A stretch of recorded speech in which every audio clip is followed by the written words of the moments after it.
ಸಂದರ್ಭದಲ್ಲೇ ವಾಲಿ ಯುದ್ಧಕ್ಕೆ ಬಾ. ಅದೇ ಕರ್ಕಶವಾದಂತಹ ಸ್ವರ, ಸುಗ್ರೀವನ ಸ್ವರ. ಚಂದನ ಎಂದು ಆ ಸುಗ್ರೀವನಿಗೆ ಶಾಸ್ತಿಯನ್ನು ಮಾಡ್ತೇನೆ ಅಂತ ಹೊರಟಂತಹ ಸಂದರ್ಭದಲ್ಲಿ ಮಡದಿಯಾದಂತಹ ತಾರಾಮಣಿ ನನ್ನೆದುರಿಗೆ ಬಂದಳಲ್ಲ. ಬಂದವಳೇ ಸಮಸ್ತ ವಿಚಾರಗಳನ್ನು ಆಡಿದಳು.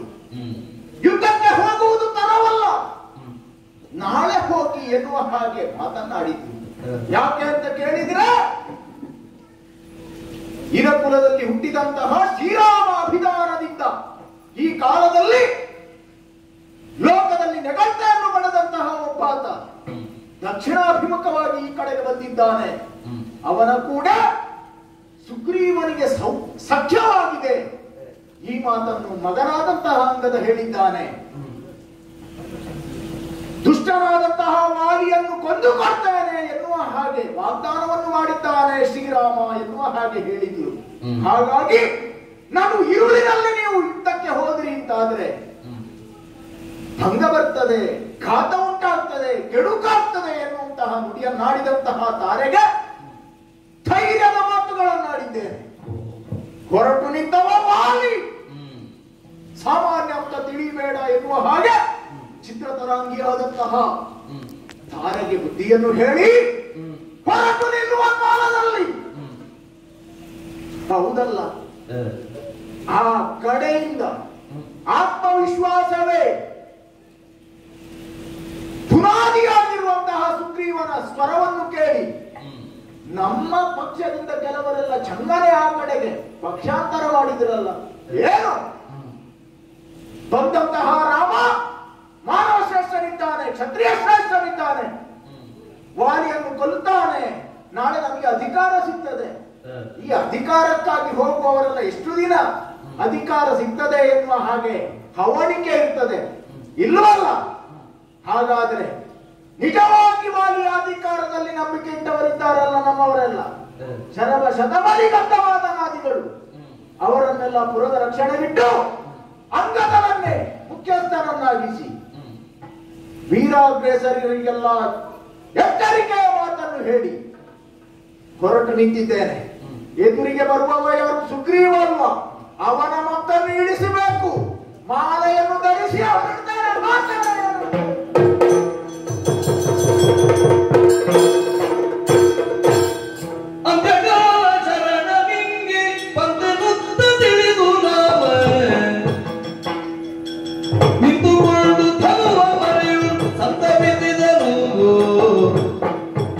ನಿಂತುಕೊಂಡು ತನುವ ಮರೆಯು ಸತ್ತಬಿಟ್ಟಿದ್ದನು.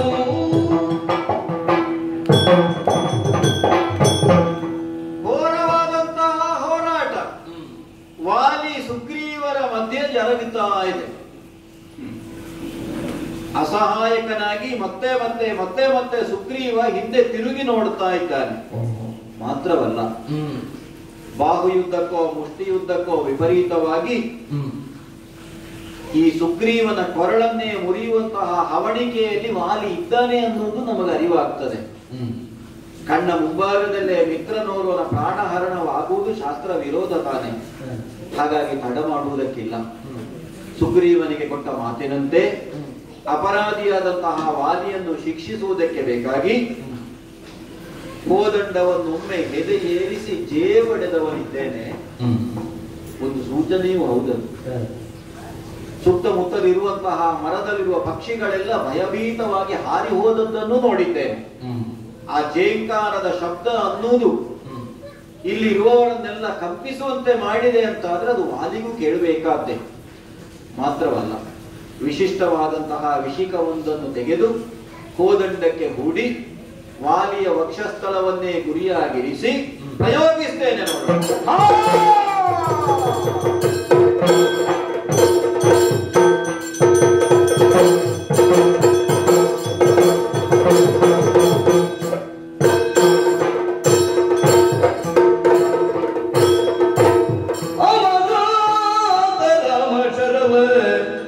ಮಹತ್ತದಲ್ಲಿ ಬಿಡಿದು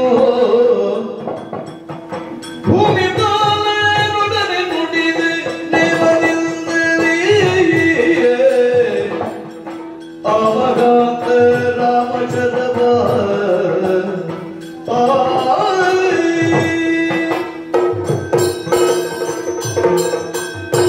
ಸುಗ್ರೀವನ ಕೂಡ ಕಾಡಾಕಾಡಿಯಾದಂತಹ ಹೋರಾಟ. ಕೈಗೆ ಕೈ, ಭುಜಕ್ಕೆ ಭುಜ, ಎದೆಗೆ ಎದೆ.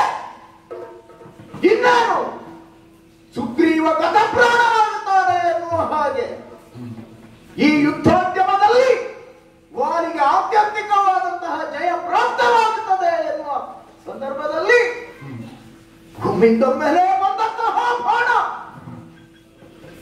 ಧರಾಶಾಯಿಯಾಗಿದ್ದೇನೆ. ಚೀರ್ಕೊಳವಿಯ ಹಾಗೆ ರಕ್ತ, ನನ್ನದೇ ರಕ್ತ, ವಾಲಿಯ ರಕ್ತವು ಕೆಂಪಣ್ಣದ್ದು ಎನ್ನುವ ಹಾಗೆ, ಅಣಕಿಸುವ ಹಾಗೆ ಇಲ್ಲ.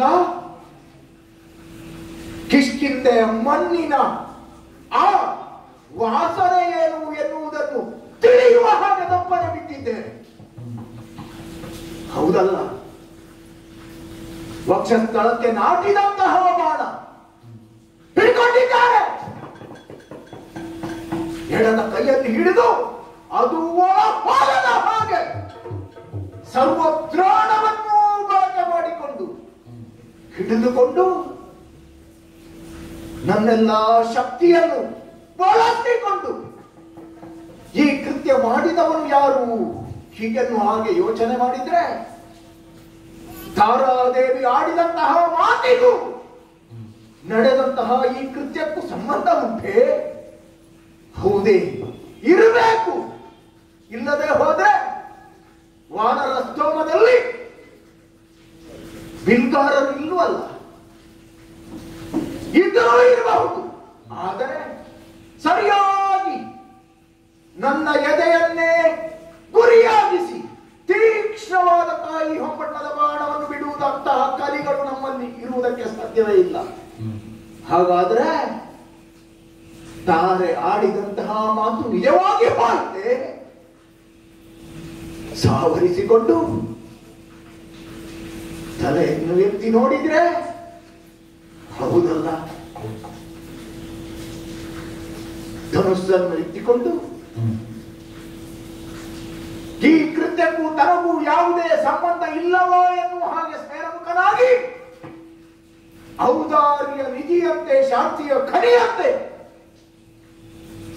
ನಸುನಗುತ್ತಾ ಈ ಕಡೆಗೆ ಬರ್ತಾ ಇದ್ದಾನೆ.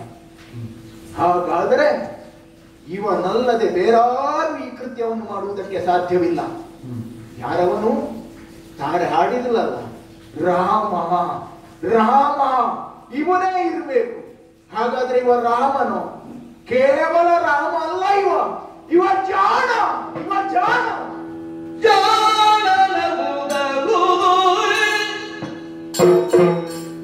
ಸಂಗದ ಕತಿ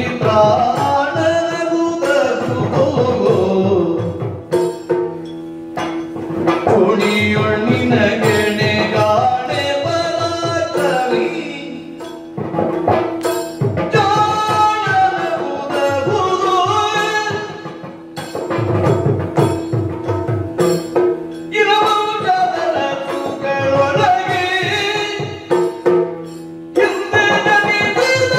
ನಿನ್ನ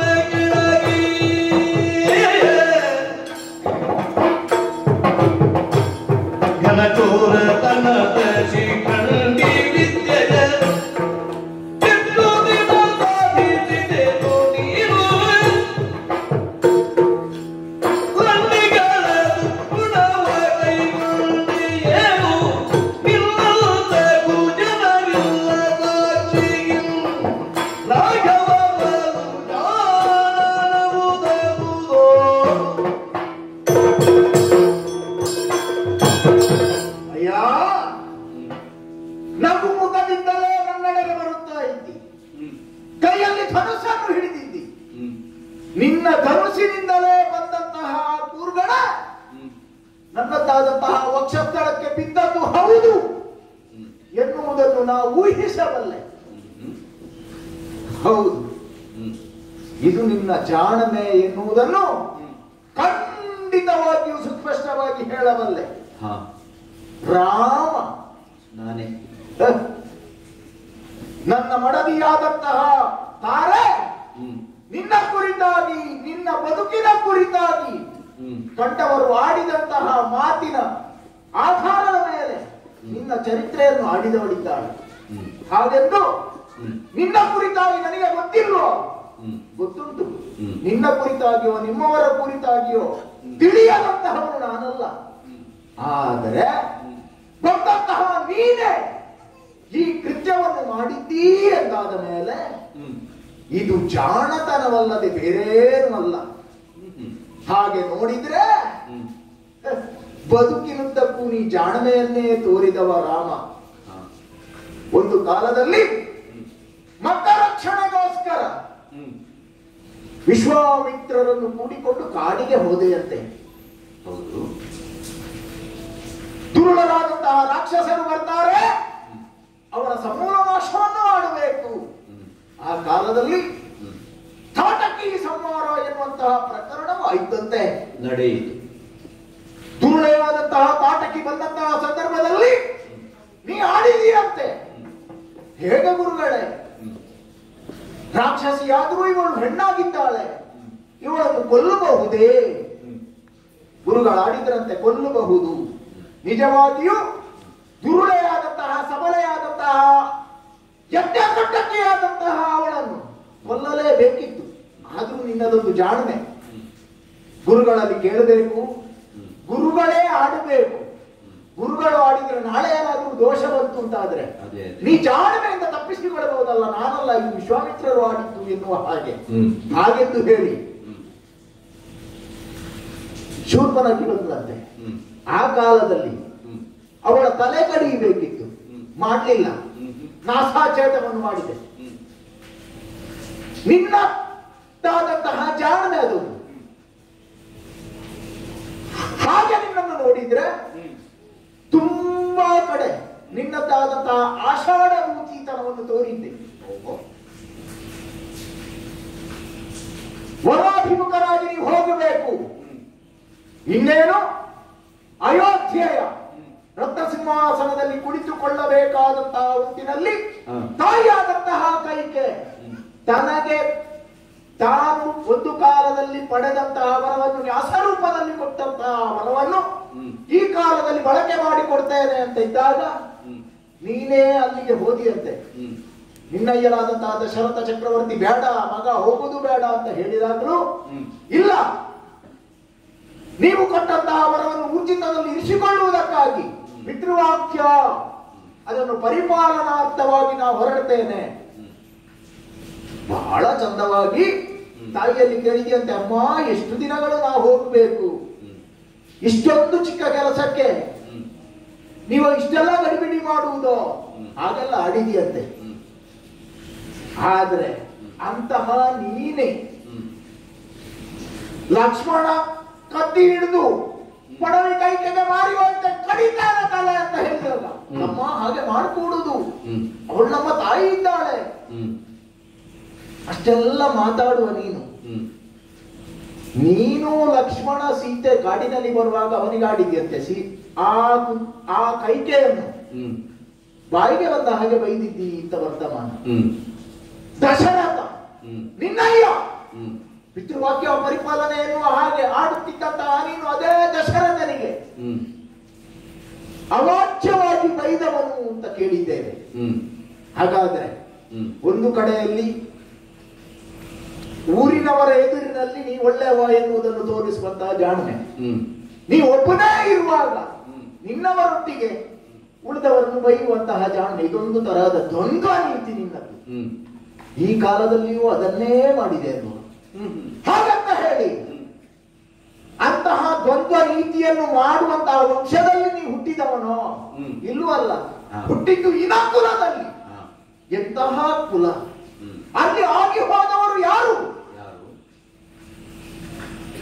ಒಂದು ಪಾರಿವಾಳ ಪ್ರಾಣ ಭಿಕ್ಷೆಗಾಗಿ ಬಂದಂತಹ ಸಂದರ್ಭದಲ್ಲಿ ತನ್ನ ತೊಡೆಯ ಮಾಂಸವನ್ನೇ ಕಿತ್ತುಕೊಂಡಂತಹ ಶಿಬಿ ಒಬ್ಬ ತ್ಯಾಗ ಪುರುಷ ಹುಟ್ಟಿದಂತಹ ವಂಶವದು. ಇಲ್ಲ, ಸತ್ತು ಹೋದವರ ಪಾಪ ಪುಣ್ಯಗಳನ್ನು ಗಳಿಸಿ ಅವರಿಗೆ ಯಾವ ಲೋಕ ಪ್ರಾಪ್ತವಾಗಬೇಕು, ಯಾವುದು ನ್ಯಾಯಾನ್ಯಾಯಗಳ ಪರಾಮರ್ಶೆ ಹೇಗೆ ನಡೆಯಬೇಕು ಎನ್ನುವುದನ್ನು ಮಾಡುವಂತಹ ಯಮನ ಸಚಿವನಾದಂತಹ ಚಿತ್ರಗುಪ್ತ ನಿಮ್ಮ ವಂಶದಲ್ಲಿ ಹುಟ್ಟಿದವನಂತೆ. ಅಂದ್ರೆ ನ್ಯಾಯಾನ್ಯಾಯಗಳ ಪರಾಮರ್ಶೆ ಹೇಗೆ ಮಾಡಬೇಕು ಒಬ್ಬ ಅಂತಹವರ ವಂಶದಲ್ಲಿ ಹುಟ್ಟಿದ ನೀನು ನ್ಯಾಯಾನ್ಯಾಯ ಪರಾಮರ್ಶೆ ಮಾಡದೆ ಏಕಪಕ್ಷೀಯವಾದಂತಹ ನಿಲುವನ್ನು ತೆಗೆದುಕೊಂಡು ಪಕ್ಷಪಾತಿಯ ಹಾಗೆ ವರ್ತಿಸಿದೆ. ಭೂಮಿಗೆ ಗಂಗೆಯನ್ನು ಇಳಿಸಿದವ ಒಬ್ಬ ಇಲ್ಲ, ಸಾಕ್ಷಾತ್ ಕುಬೇರನ ಭಂಡಾಗಾರಕ್ಕೆ ಬಾಣವನ್ನು ಬಿಟ್ಟು ಸಂಪತ್ತನ್ನು ಇಳಿಸಿದವ ಒಬ್ಬ ಇಲ್ಲ, ನಿನ್ನಯ್ಯನಾದಂತಹ ದಶರಥ ಚಕ್ರವರ್ತಿಯೇ ದೇವತೆಗಳಿಗೆ ಸಹಾಯಿಯಾಗಿ ಹೋದವ. ಅಂತಹ ಉನ್ನತರಾದಂತಹ ನಿನ್ನ ಪುರೋಪಿತೃಗಳನ್ನು ಬಿಟ್ಟುಕೊಂಡು ನೀ ಮಾಡಿದಂತಹ ಕೃತ್ಯ ಚೋರತನ, ಶಿಖಂಡಿ ವಿದ್ಯೆ. ಶಿಖಂಡಿ 3 ಶಿಖೆಗಳನ್ನಿಟ್ಟು ಅದರಲ್ಲಿ ನವಿಲು ಗರಿ ಇಡುವವ ಯಾರು ಅಂತ ಹೇಳಿದ್ರೆ ಹರಿ ಅಂತ ಹೇಳ್ತಾರೆ. ತನ್ನದ್ದಾದಂತಹ ಸೌಂದರ್ಯವನ್ನು ಹೊರಗೆ ಹಾಕಿ ಒಳಗೆ ಚೋರತನದಿಂದಲೇ ತನಗೆ ಆಗದವರನ್ನು ಕೊಲ್ಲುವವ. ಹಾಗಾದ್ರೆ ನೀನು ಹಾಗೇ ಮಾಡಿದ್ಯೋ? ನಿನಗೆ ಕಾರಣ ಇಲ್ಲ, ಅವರಿಗಾದ್ರೂ ಕಾರಣ ಇದ್ದು ಕೊಲ್ಲುವವ. ನೀನು ಹಾಗಲ್ಲ, ನಿನಗೆ ಕಾರಣ ಏನು? ನಿನಗೆ ಈ ವಿಚಾರದಲ್ಲಿ ಈಗ ಅಣ್ಣ ತಮ್ಮಂದಿರ ವ್ಯಾಜ್ಯದಲ್ಲಿ ನಿನಗೆ ಅದೊಂದು ವಿಷಯ ಅಲ್ಲ, ನಿನಗೆ ಅದರಲ್ಲಿ ಅಧಿಕಾರ ಇಲ್ಲ, ಅದರಲ್ಲಿ ಸಂಬಂಧ ಇಲ್ಲ. ಇಲ್ಲ, ನಿನಗೆ ಪ್ರಯೋಜನವಾದರೂ ಉಂಟು ಅಂತ ಹೇಳಿದ್ರೆ ಏನೂ ಇಲ್ಲ. ನಿನ್ನೊಳಗೆ ಇರುವಂತಹ ವ್ಯಾಜ್ಯ ಆದ್ರೂ ಏನು? ಪರಿಚಯವೇ ಇಲ್ಲ. ಮೊದಲ ಬಾರಿ ನಿನ್ನನ್ನು ನಾನು ನೋಡ್ತಾ ಇರುವುದು, ನೀನು ನನ್ನನ್ನು ನೋಡ್ತಾ ಇರು. ಸರಿ ಸರಿ. ಆದರೂ ಹೆಣ್ಣಿನ ಕುರಿತಾದಂತಹ ವ್ಯಾಜ್ಯ ಇಲ್ಲ, ಮಣ್ಣಿನ ಕುರಿತಾದಂತಹ ವ್ಯಾಜ್ಯ ಇಲ್ಲ, ಹೊನ್ನಿನ ಕುರಿತಾದಂತಹ ವ್ಯಾಜ್ಯ ಇಲ್ಲ. ಅದೆಲ್ಲವನ್ನು ಹೊರತುಪಡಿಸಿ ಕೇವಲ ವಾಲಿಯನ್ನು ಬಂಧಿಸಬೇಕು. ಲೋಕದಲ್ಲಿ ಅತಿ ತ್ರಾಣ ನೆನೆಸಿದಂತಹ ವಾಲಿಯನ್ನು ನೇರ ಯುದ್ಧಕ್ಕೆ ಬಂದು ಸೋಲಿಸುವುದಕ್ಕಾಗುವುದಿಲ್ಲ. ಆದರೆ ಲೋಕದಲ್ಲಿ ಸುಲಭದಲ್ಲಿ ಹೆಸರು ತಕ್ಕೊಳ್ಳುವುದು ಹೇಗೆ? ವಾಲಿಯಂತಹ ಸುತ್ರಾಣನನ್ನು ಇಂದಿನಿಂದ ಒಂದು ಕೊಲ್ಲುವುದರ ಮೂಲಕ ನಾಳೆ ಒಂದು ಪ್ರಶಸ್ತಿ ಬರುವುದಾದ್ರೆ ವಾಲಿಯನ್ನು ಕೊಂದದ್ದು ಯಾರು? ನಾನೇ ಕೊಂದಿದ್ದೇನೆ ಹೇಳುವುದಕ್ಕೆ ಸಾಕ್ಷಿ ಯಾರು? ಈ ಸುಗ್ರೀವ. ಇಂಥವರನ್ನು ಹಿಡ್ಕೊಂಡು ನಿನ್ನ ಕಾರ್ಯ ಸಾಧನೆ ಆಗ್ತದೆ. ಲೋಕದಲ್ಲಿ ಅತಿ ತ್ರಾಣ, ನಾನು ಸಂಘರದಲ್ಲಿ ಅತಿ ತ್ರಾಣ ಎನ್ನುವುದನ್ನು ಲೋಕಕ್ಕೆ ಸುಲಭ ಮಾರ್ಗದಲ್ಲಿ ತೋರಿಸ್ತೇನೆ ಅಂತ ಹೊರಟಿಯಲ್ಲ. ನೀ ಮಾಡಿದ ಕೃತ್ಯ ಹೇಗಾಯ್ತು ಗೊತ್ತಾ? ಗಂಡನಿಲ್ಲದೆ ಹೆಂಗಳಂತೆ ನಾಚಿಕೊಂಡು ನೀ ಮರೆಯಲ್ಲಿ ನಿಂತೆ, ನಾಚಿಕೊಂಡು ನೀ ಮರೆಯಲ್ಲಿ ನಿಂತೆ.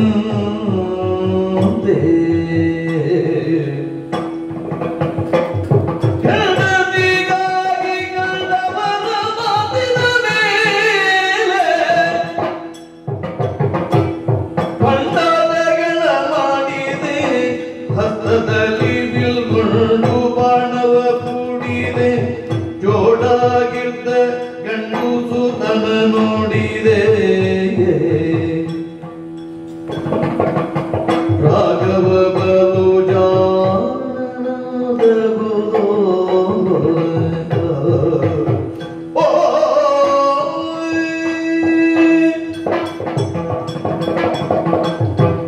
ರಾಮ ವಾಲಿ ವ್ಯಾಧನಾದರೂ ಕೂಡ ಮಲಗಿದ್ದಂತಹ ಪ್ರಾಣಿಗೋ ಇಲ್ಲ ಸತ್ತ ಪ್ರಾಣಿಗೋ ಬಾಣ ಪ್ರಯೋಗವೋ ಆಯುಧ ಪ್ರಯೋಗವೋ ಮಾಡುವುದಿಲ್ಲ. ಅವ ಆಯುಧ ಪ್ರಯೋಗ ಮಾಡಬೇಕು ಅಂತ ಇದ್ರೆ ಅವನ ಎದುರಾಳಿಯಾಗಿ ಬರುವಂತಹ ಪ್ರಾಣಿ ಅದು ತನ್ನ ಆಹಾರಕ್ಕೆ ಇಲ್ಲಿ ಅದು ಓಡ್ತಾ ಇರಬೇಕು, ಇಲ್ಲ ಹಾರ್ತಾ ಇರಬೇಕು, ಅದು ವ್ಯಾಧ ನ್ಯಾಯ. ಆದರೆ ಲೋಕಮುಖದಲ್ಲಿ ತಾನೊಬ್ಬ ಏಥ ರಾಕ್ಷಸರನ್ನು ನಿಂತ ನಿಲುಮೆಯಲ್ಲೇ ಕೊಂದು ಬಿಟ್ಟವ ಸುದ್ರೋಣ ರಾಮ ಎನ್ನುವಂತಹ ನೀನು ಯಾದ ನ್ಯಾಯಕ್ಕಿಂತಲೂ ಕೀಳಾಗಿ ಯೋಧ ನ್ಯಾಯವನ್ನು ಪ್ರಕಟಿಸಬೇಕಾದಂತಹ ನೀನು ವ್ಯಾಧ ನ್ಯಾಯಕ್ಕಿಂತಲೂ ಕೀಳಾಗಿ ಮರದ ಮರೆಯಲ್ಲಿ ನಿಂತು ವಾಲಿಯಂತಹ ವೀರನಿಗೆ ಬಾಣ ಪ್ರಯೋಗ ಮಾಡಿದೆಯಲ್ಲ. ಯಾರು ಪರಾನ್ಮುಖರಾಗಿಯೇ ಬರಬೇಕು ಅಂತ ಏನಾದ್ರೂ ನಿನಗೆ ಲಿಖಿತವಾಗಿ ಯಾರಾದ್ರೂ ಬರೆದು ಕೊಟ್ಟಿದ್ರು? ಎದುರಾಗಿ ಬಂದ್ರೆ ನಾ ಸೋಲ್ತೇನೆ ಎನ್ನುವಂತ ಹೆದರಿಕೆ ಇತ್ತು ನಿನಗೆ? ಇಲ್ಲ. ಇದೇನು ಗೊತ್ತುಂಟ? ಏನು? ಈ ಕಾಲದಲ್ಲಿ ಹೆಂಗಳೆಯರು ತಮ್ಮ ಸೆರಗನ್ನು ಹೊತ್ತು ಅವಗುಂಟನ ಸ್ಥಿತಿಯಲ್ಲಿ ಇರುವುದು. ಅಂತಹ ಹೆಂಗಳೆಯರ ಹಾಗೆ ಅವಗುಂಟನ ಸ್ಥಿತಿಯಲ್ಲಿರಬೇಕಾದಂತಹ ಒಂದು ಗಂಡನಿಲ್ಲದ ಹೆಂಗಳೆಯರಿರುವಂತಹ ಸ್ಥಿತಿ ನಿನ್ನ ಬದುಕಿನಲ್ಲಿ ಆಗಿ ಹೋಯಿತು. ನೀ ತಲೆ ಎತ್ತಿ ಇದನ್ನು 4 ಜನರ ಮಧ್ಯೆ ಹೇಳುವುದಕ್ಕಾಗುವುದಿಲ್ಲ. ನಾ ಹೀಗೆ ಮಾಡಿದೆ, ಹೀಗೆ ಕೊಂದೆ ಎನ್ನುವ ಹಾಗೆ ತಲೆ ಕೆಳಗೆ ಹಾಕಿ ಅಯ್ಯೋ ವಾಲಿಯನ್ನು ಕೊಲ್ಲುವುದಕ್ಕೆ ಮರದ ಮನೆಯಲ್ಲಿ ನಿಂತು ನಾ ಬಾಣ ಪ್ರಯೋಗಿಸಬೇಕಾಯ್ತು, ಆಗ್ಲಿಲ್ಲ ಅವನಲ್ಲಿ ಅಂತ ಹೇಳಬೇಕಾದೀತು. ಇಲ್ಲದೆ ಹೋದರೆ ಇಲ್ಲ, ನಾ ವೀರ, ನಾ ಯೋಧ, ನಾ ಹೀಗೆ ಬಂದು ಕೊಂದೆ, ಯುದ್ಧಕ್ಕೆ ಕರೆದೆ, ನನಗೆ ಒಂದು ಸಾಮಾನ್ಯವಾದಂತಹ ನಿನ್ನ ಕುರಿತಾದಂತಹ ನಿರೀಕ್ಷೆ ಇತ್ತು. ತಾರೆ ಹೇಳಿದಂತಹ ಸಂದರ್ಭದಲ್ಲಿ ಇಲ್ಲ, ಇನಕುಲ ಸಂಜಾತನಾದಂತಹ ರಾಮ ಹಾಗೆ ಮಾಡ್ಲಿಕ್ಕಿಲ್ಲ, ಸಹಾಯಿಯಾಗಿ ಬಂದಿದ್ದಾನೆ ಅಂತಾದ್ರೆ ವಾಲಿಗೆ ಅಭಿಮುಖನಾಗಿ ನಿಂತು ನೀ ತೋರಿಸು ನಿನ್ನದ್ದಾದಂತಹ ಯಾವ ಚಮತ್ಕೃತಿ ಉಂಟು. ಇಲ್ಲ, ನೀ ಕಲಿತಂತಹ ಸರ್ವ ವಿದ್ಯೆಯನ್ನು ತೋರಿದ್ರು ಕೂಡ ನಾ ಅದಕ್ಕೆ ಎದುರಾಳಿಯಾಗಿ ಸತ್ರೆ ಸಾವು, ಅದು ವೀರ ಶಬ್ದ ಅಂತ ತೆಗೆದುಕೊಳ್ತಿದ್ದೆ. ಆದರೆ ನನ್ನ ಬದುಕಿನ ಪತನ ಇದು. ನೀ ಹಿಂದೆ ಬಂದು ಮರದ ಎಡೆಯಿಂದ ಬಂದು ಬಾಣ ಪ್ರಯೋಗ ಮಾಡಿ ನನ್ನನ್ನು ಕೊಂದಿ. ಅಯ್ಯ, ಏನು ಲಾಭ ಬಂತು?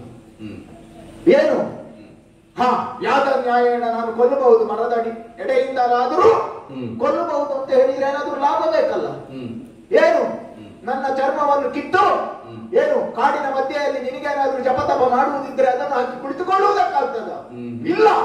ಮಂಗದ ಮಾಂಸವನ್ನು ತಿನ್ನುವುದಕ್ಕೆ ರಾಜ್ಯಕ್ಕೆ ಕುಲಜನಾದಂತಹ ನಿನಗೆ ಆಗ್ತದ? ಹೇಳು. ಶಾಸ್ತ್ರ ಸಮ್ಮತಿ ಕೊಡುವುದಿಲ್ಲ ಅಲ್ಲ. ಇಲ್ಲ. ಮಂಗನ ಉಗುರು ಬಿಡು. ನಿನಗೆ ವಾಲಿಯ ಉಗುರೇ ಅಲಂಕಾರಕ್ಕೆ ಬೇಕು ಅಂತ ಏನಾದ್ರೂ ಆಸೆ ಇತ್ತ ಹೇಳು. ಇಲ್ಲೂ ಅಲ್ಲ. ಇದ್ರೂ ನಾನು ತುಂಡರಿಸಿ ಕೊಡ್ತಾ ಇದ್ದೆ. ಇಲ್ಲ, ನನ್ನ ಹಲ್ಲು ಅಲಂಕಾರಕ್ಕಾಗುವುದಿಲ್ಲ. ನನ್ನ ಕೂದಲನ್ನು ಯಾವುದಕ್ಕೂ ಬಳಕೆ ಮಾಡುವುದಕ್ಕೆ ಸಾಧ್ಯ ಇಲ್ಲ. ಹಾಗೆಂದು ನೀವು ತಿನ್ನಬಹುದಾದಂತಹ ಪಂಚನಖಗುಣವುಳ್ಳಂತಹ ಪ್ರಾಣಿಗಳ ವರ್ಗಕ್ಕೆ ನಾವು ಸೇರುವುದಿಲ್ಲ. ಮಾಂಸಾಪೇಕ್ಷಿಯಾಗಿ ನೀ ಕೊಂದದ್ದಲ್ಲ. ಹಾಗಾದ್ರೆ ಆ ಲಾಭವೂ ಇಲ್ಲ. ಇಲ್ಲ, ಇವನನ್ನು ಕೊಲ್ಲುವುದರ ದ್ವಾರ ನನಗೆ ಅದಾದ್ರೂ ಹೆಸರು ಬರ್ತದೆ ಅಂತ ಉಂಟು. ಹೆಸರು ಬರುವುದಕ್ಕೂ ಸಾಧ್ಯ ಇಲ್ಲ. ಹಾಗಾದ್ರೆ ಇಷ್ಟು ಮಾಡಿದ್ದು ಏನು ಪ್ರಯೋಜನಕ್ಕಿಲ್ಲ ಇಲ್ಲ ಅಂತಾದ್ರೆ ಏನಾಗ್ತದೆ ಗೊತ್ತುಂಟ? ಇದರಿಂದ ಏನಾಗ್ತದೋ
ರಾಘವ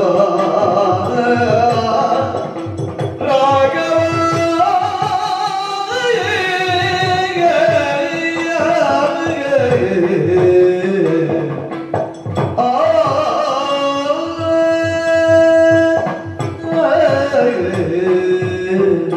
ರಾಮ, ವಾಲಿ, ನಾ ಎಷ್ಟು ಹೇಳಿದ್ರು, ಎಷ್ಟು ಕೇಳಿದ್ರು, ಎಷ್ಟು ಮಾತನಾಡಿದ್ರು ಏನು ಪ್ರಯೋಜನ? ಆದ್ರೆ ಒಂದು ಏನು? ಲೇಸು ಮಾಡಿದೆ ನೀನು.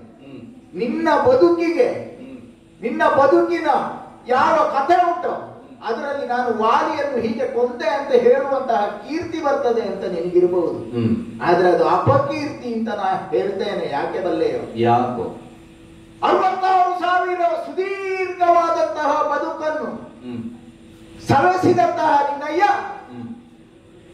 ಬಹಳಷ್ಟು ವರ್ಷಗಳ ಕಾಲ ಮಕ್ಕಳಿಲ್ಲ ಎನ್ನುವ ಚಿಂತೆಯಲ್ಲಿದ್ದಂತಹ ಸಂದರ್ಭದಲ್ಲಿ ಪುತ್ರಕಾಮೇಷ್ಟಿ ಎನ್ನುವಂತಹ ಯಾಗವನ್ನು ಮಾಡಿ ನಿನ್ನನ್ನು ಪಡೆದನಂತೆ. ಅಂತಹ ನಿನ್ನಯ್ಯ ಸುದೀರ್ಘವಾದಂತಹ ಬದುಕಿನಲ್ಲಿ ಮಕ್ಕಳು ಹೇಗಿರ್ತಾರೆ, ಯಾವ ರೀತಿ ಇರ್ತಾರೆ ಅಂತೆಲ್ಲ ಕನಸಲ್ಲಿ ಕಂಡೋ ಆ ಕನಸನ್ನು ನನಸು ಮಾಡುವ ಹಾಗೆ ಪುರುಷಾರ್ಥ ಚತುಷ್ಟಯಗಳೇ ಬಂದವ ಮೈ ಎತ್ತಿ ಎನ್ನುವ ಹಾಗೆ ಹುಟ್ಟಿದವರು ನೀವು ಅಂತ ಲೋಕದಲ್ಲಿ ಪ್ರಸಿದ್ಧಿ.